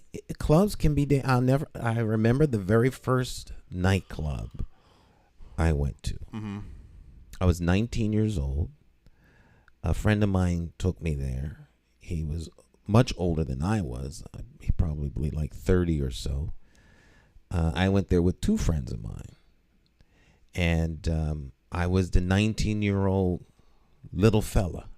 I was I just come up to Hartford. And there's these two brothers worked at Pratt & Whitney. And they kind of like took me under their wing. And we went to New York. Mm-hmm. And he said, now, I'm going to tell you the same thing. I would tell you his name, except that I'm getting ready to say something that he said to his wife, so therefore I won't say his name. But he said, I'm going to tell you the same thing I tell my wife. This is the door I will meet you at if something goes wrong. Goes wrong, right. If a fire starts, someone gets stabbed or shot, I will meet you out here. Mm-hmm. I am not coming to look for you. I'm not looking around, wandering. I'm going to get out. Right. I suggest you do the same. Keep your eyes open. Be aware of where you are. Mm-hmm. And that's how you have to be when you're in certain places. Right. If you in some nightclub, where was this nightclub? It was on Maple Avenue. I can't remember the name of the club, but it was a if club you on were in a Maple Avenue. nightclub where things is tight, you have to be, you're not at the mall. Although things happen at malls too of late. Right. So, Yeah. I mean, everywhere you go, you have to have some situational awareness. These are very trying times. They're not the worst of times, but they're trying times. And people are on edge, and people are stressed, and folk are scared. And when people are stressed, on edge, and scared, they act differently. And you could step on somebody's shoes by accident and wind up getting killed. Yeah. So you have to be aware of these things. You keep your wits about you. Don't be intoxicated. I mean, these are things that But you have to be careful. But for security purposes, nightclubs supposed to screen. You're supposed to have a security Supposed system. to, yeah. But if you want to get A gun. a weapon or a gun into some place, you can. It has happened. Yup, many times. Hide it in different. Right. Any components. system that's there can be circumvented if that's your purpose. Right. Now you say there was a lot of gunfire. Well, So- a lot of gunshots from what the report indicated. From one person or several people. It could have been several people. Now that you mention it, maybe it wasn't not just one people. It was some fight that had escalated. That's the best I can tell So you. tight things get tight. People don't know how to It was over a conflict. Like you have always mentioned. conflict. How They don't know how people- to resolve conflict. Yes. So they resolve it the way most human beings do when they push to the edge. They neutralize conflict, like Cain did with his brother Abel. Okay. And As much as we would like to think that this stuff is new, yeah. it is not. And this is why you can't get up into gun legislation and all of that, because this is just a handgun that kill. And some people will say this is your real problem more than even these certain weapons of destruction. Although those are devastating too, but the amount of gun violence that takes place every single day with just normal handguns. So, are you going to bar the make of all guns as the solution? Because as you stated, Stan, it's the person behind the gun that's the problem more than the gun itself. So, how people handle things and conflicts. But like you said, you got to be aware of your elements at times, because, this is not a shopping open air center, although things happen there too. But you can kind of almost, assume when you go into a club, there's going to be some drinking and other things going It's just on. drinking, heightened tensions. It's a different mentality. People's egos are worn on their sleeve. Folk is trying to look good. You shame me. You embarrass me. So I ain't never liked you since kindergarten. All these things come out, and you're not from around here. Oh yeah. Who do you think you are? I'm all kinds of stuff, and it's Quick. like that. Right, just like Quick. that. Guy's with his girlfriend, he don't want to look weak. He's with his boys, he don't want to look weak. I mean, just all kinds of stuff potentially can go wrong quickly. I think one thing people like Reverend Brown was, and I haven't spoken to him of late, but I stay impressed with different text messages to him, is sometimes I think they want to show who these people are, not say that they just lost their life in vain. I'm not talking about Talking about the victims. Yeah, the victims. But I'm not just talking about just the rally itself, point who this person really was, what type of person, good or bad, I guess, in some cases, because the first assumption is somebody gets gunned down, this person is caught up into something, he got to be involved in something. And that's, again, my point is we don't know if this person was just someone who happened to go to the club, just want to socialize, and all of a sudden other groups of people started to escalate into violence with different issues. I don't know. That was my whole point. And I will say that it could be, I don't know your son, his patterns, but it could be somebody else's son. I'm sure it was someone's son. It wouldn't be my son, because he doesn't go to those. He kinds doesn't of go to places. clubs, but right. But I'm saying it could be some son. He'll be walking down the street and see something odd, and then go around the block. Go around the block. So he's not So even, yeah. He's very He's very avoiding Avoiding. of any kind of conflict. Conflicts, right. And he fits into that demographic. So he's not that. But I'm not saying this until we really know for sure. It could have just happened to be a guy working for the week, because I had friends. He could have just been on his way home, stopped off real quick to get a beer. That's what I'm saying. Right. Right. But at the end of the day, does it matter? I mean, it matters. But at the end of the day, someone died. Right. And that's the issue. They died in a violent crime. And, we have to tone the temperature down in how we have our discords with one another and agree to disagree. And we also need to start looking at things from a more positive way. In time, if that's all you look for, that's all you see. And that's what a lot of people look for. They're looking for the negative. They're looking for an opportunity to be confrontational. It doesn't take much for it to trip. And next thing you know, someone's dead. Right. Because that's where we are. As a society, everything is conflict and confrontation. Whether you're watching a television program or whether it's the news report or whether it's this candidate or that candidate, everything is about confrontation. And so when we see these things act out in our society and around us, people should not be surprised. You said something earlier, and I want to bring it back, because I mentioned something about the criminal justice system, and you said the majority of people in our society is not in the criminal justice system. Yes. McCauley.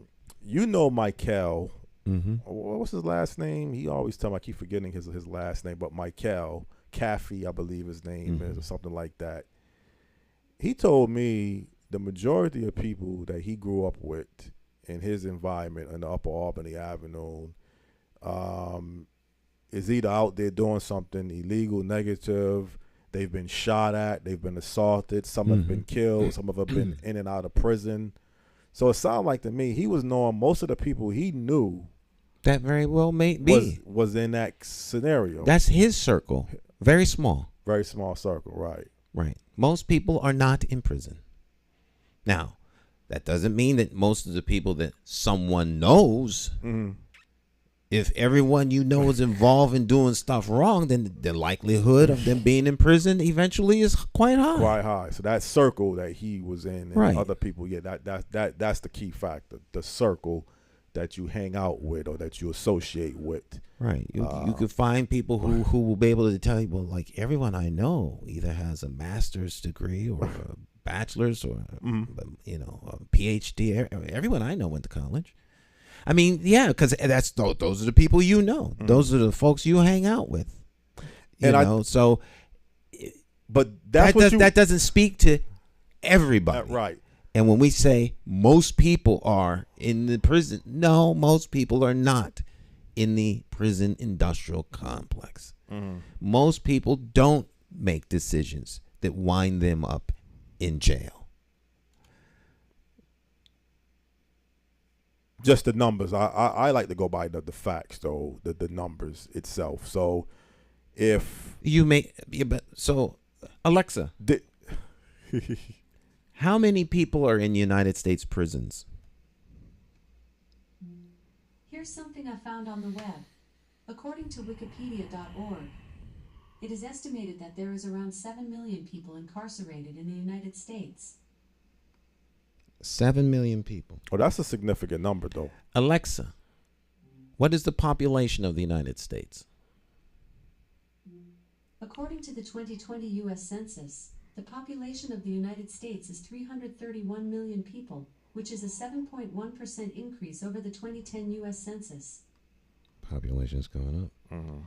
Alexa, what percentage of 331 million is 7 million? 7 million is 2.115% of 331 million. 2.5%. A low percentage of the population is in prison. Now, while that's a significant number of people, that is not most. Right. It's a low percentage. A lot of people are in the prison industrial system? Yes. Most people are no, most people are not. And most people don't make decisions that land them in prison. Would you say the impact of the 7 million people that's in the prison system is more important than the numbers itself? What impact does the 7 million people have on society more than just the numbers itself? Is more of a factor. I can't speak to that. I would say, what impact does the society have on those 7 million? What impact does the good people in their lives have on them to prevent them from going into prison? Right. What impact did their mom have, their dad, their little sister, their aunties, their uncles, their pastors, their imams, their rabbis? What impact did the good people that those 7 million people know have on them? Have on them, right. When they were trying to talk them out of doing the criminal activities they were involved with to keep them out of prison. Yet here they are in prison. So you can see you can make the argument on both sides. We always go to, no, these people are negatively impacting their families. They're not at home. Well, but they weren't always in prison. Right. And you can't tell me that there wasn't someone trying to talk some sense into them at some point.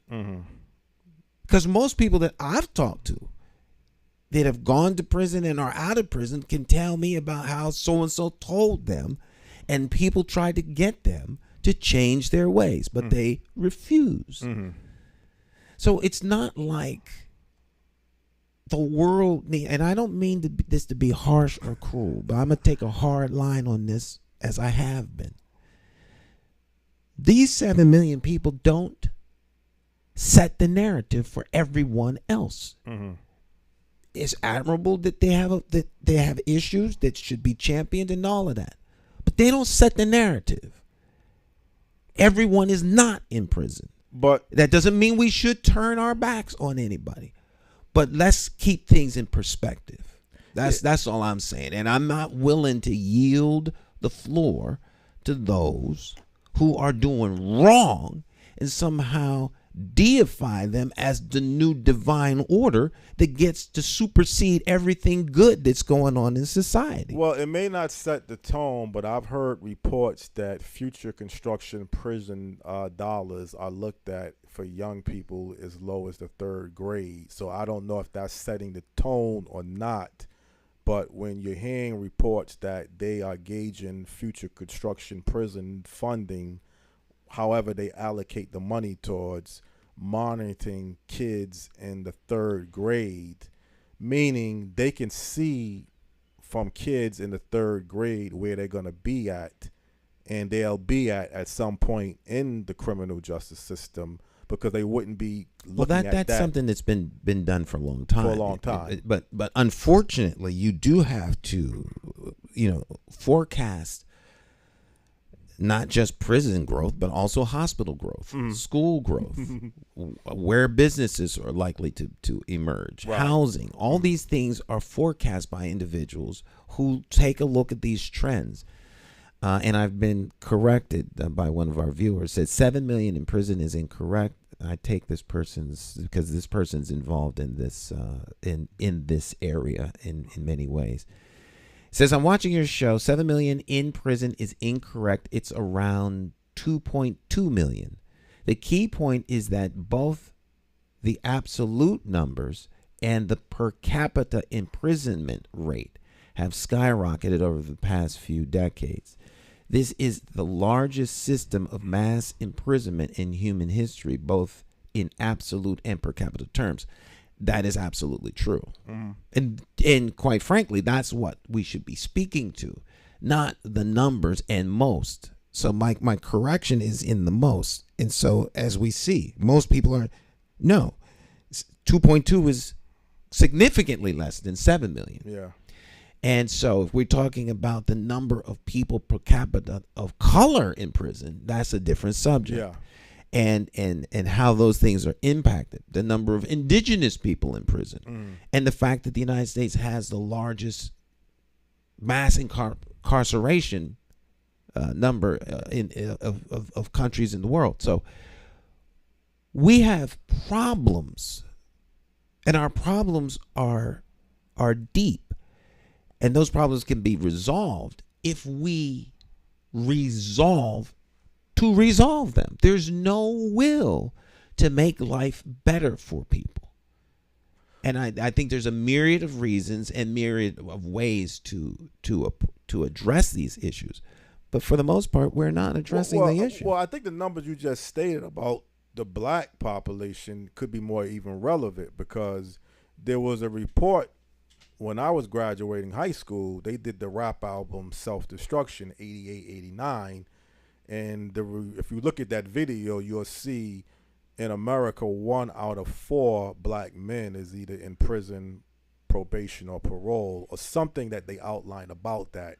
And then I thought 10 or 15 years later, the numbers went from 1 in 4 black men either in prison, probation, or parole to 1 in 3.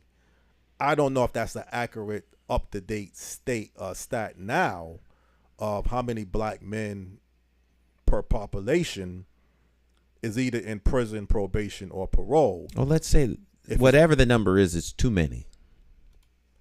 That's what I'm saying. So maybe it's more relevant that you look at the race of people that's in prison and the criminal justice system as the whole. That's 2 million. I would say it's important to look at the race in the context of why they're there. Exactly.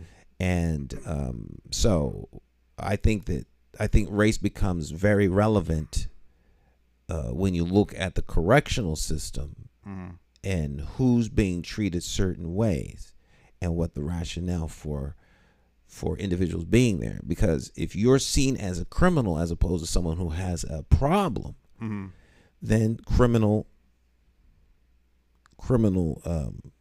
measures are used to deal with you.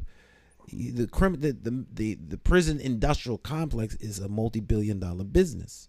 And like all businesses, you need, they're in it for the profit. One thing you need are prisoners. So, you vilify one group of people and you arrest and detain and imprison one group because you see them as subhuman or criminal, and the other group, he has a little behavioral problem, let him go, So there are these kinds of things, but these are all policies that are put into place by people elected to positions of power. But the key word you said is why, though. See, I always you know me, I like to know why something happened. So you just said I like to know why in an effort to get to a solution. I don't want to know why just because I want to know. Okay, I understand. Because lots of people want to know why. Right. Now, what are you going to do with the why? Yeah. Well, I don't think there is anything we can do. No, then I don't even want to know why then. The why has to lead to a solution. A solution, right. Why did the plane crash? Now we know what we have to do to fix it so that never happens again. Not we hear why and just keep on going about our business. Right. So the why has to lead to something. I always want to know, where are we going so that we, where are we going with the conversation so we can bring about a change? Other than that, it's just talk. Yeah. It's more than talk. Yeah, well, I tell you, man, I have a guest booked for next week. I think some of these issues that we just talked about is going to be addressed. Just going to fine tune. You're getting lower lower and lower. So that's okay. Well, I want to keep the full head shot. I can lower the camera because you keep lowering. If you sit up, I'll raise the camera up. Okay, my fault. See, I've been sitting for 3 hours, Stan. So you gotta make yourself. This is a long time, right, to be sitting. But we have. Well, you good. I mean, I can raise the camera. Okay, so you was way up here in the beginning of the show. Yeah. Now you down. You slipping down in it. I gotta be more practical. For 3 hours, you gotta be adjusted to yourself.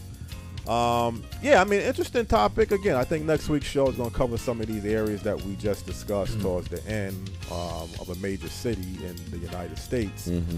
But I think, like you said, why towards a solution is the key. I mean, why a person is in prison, what led up to that, so what can be done to prevent him from getting back into that. I mean, knowing why. Okay. Well, the why on that end is a little bit different. There are systems in place to make sure that people wind up in prison that really ought not be there. But that's another subject for another day. I'm sure we'll talk about that probably next week.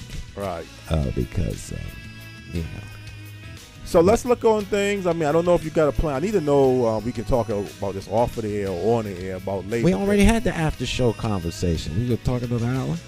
I'm just messing with you. Okay. Well, I want to get my September schedule going in order, so we got to talk about that. Okay. So, okay. All right, my friends. Our time together has come to an end. We'll see you all here next time. Great show, Mr. Small. Thank you. Thank you. Great guest.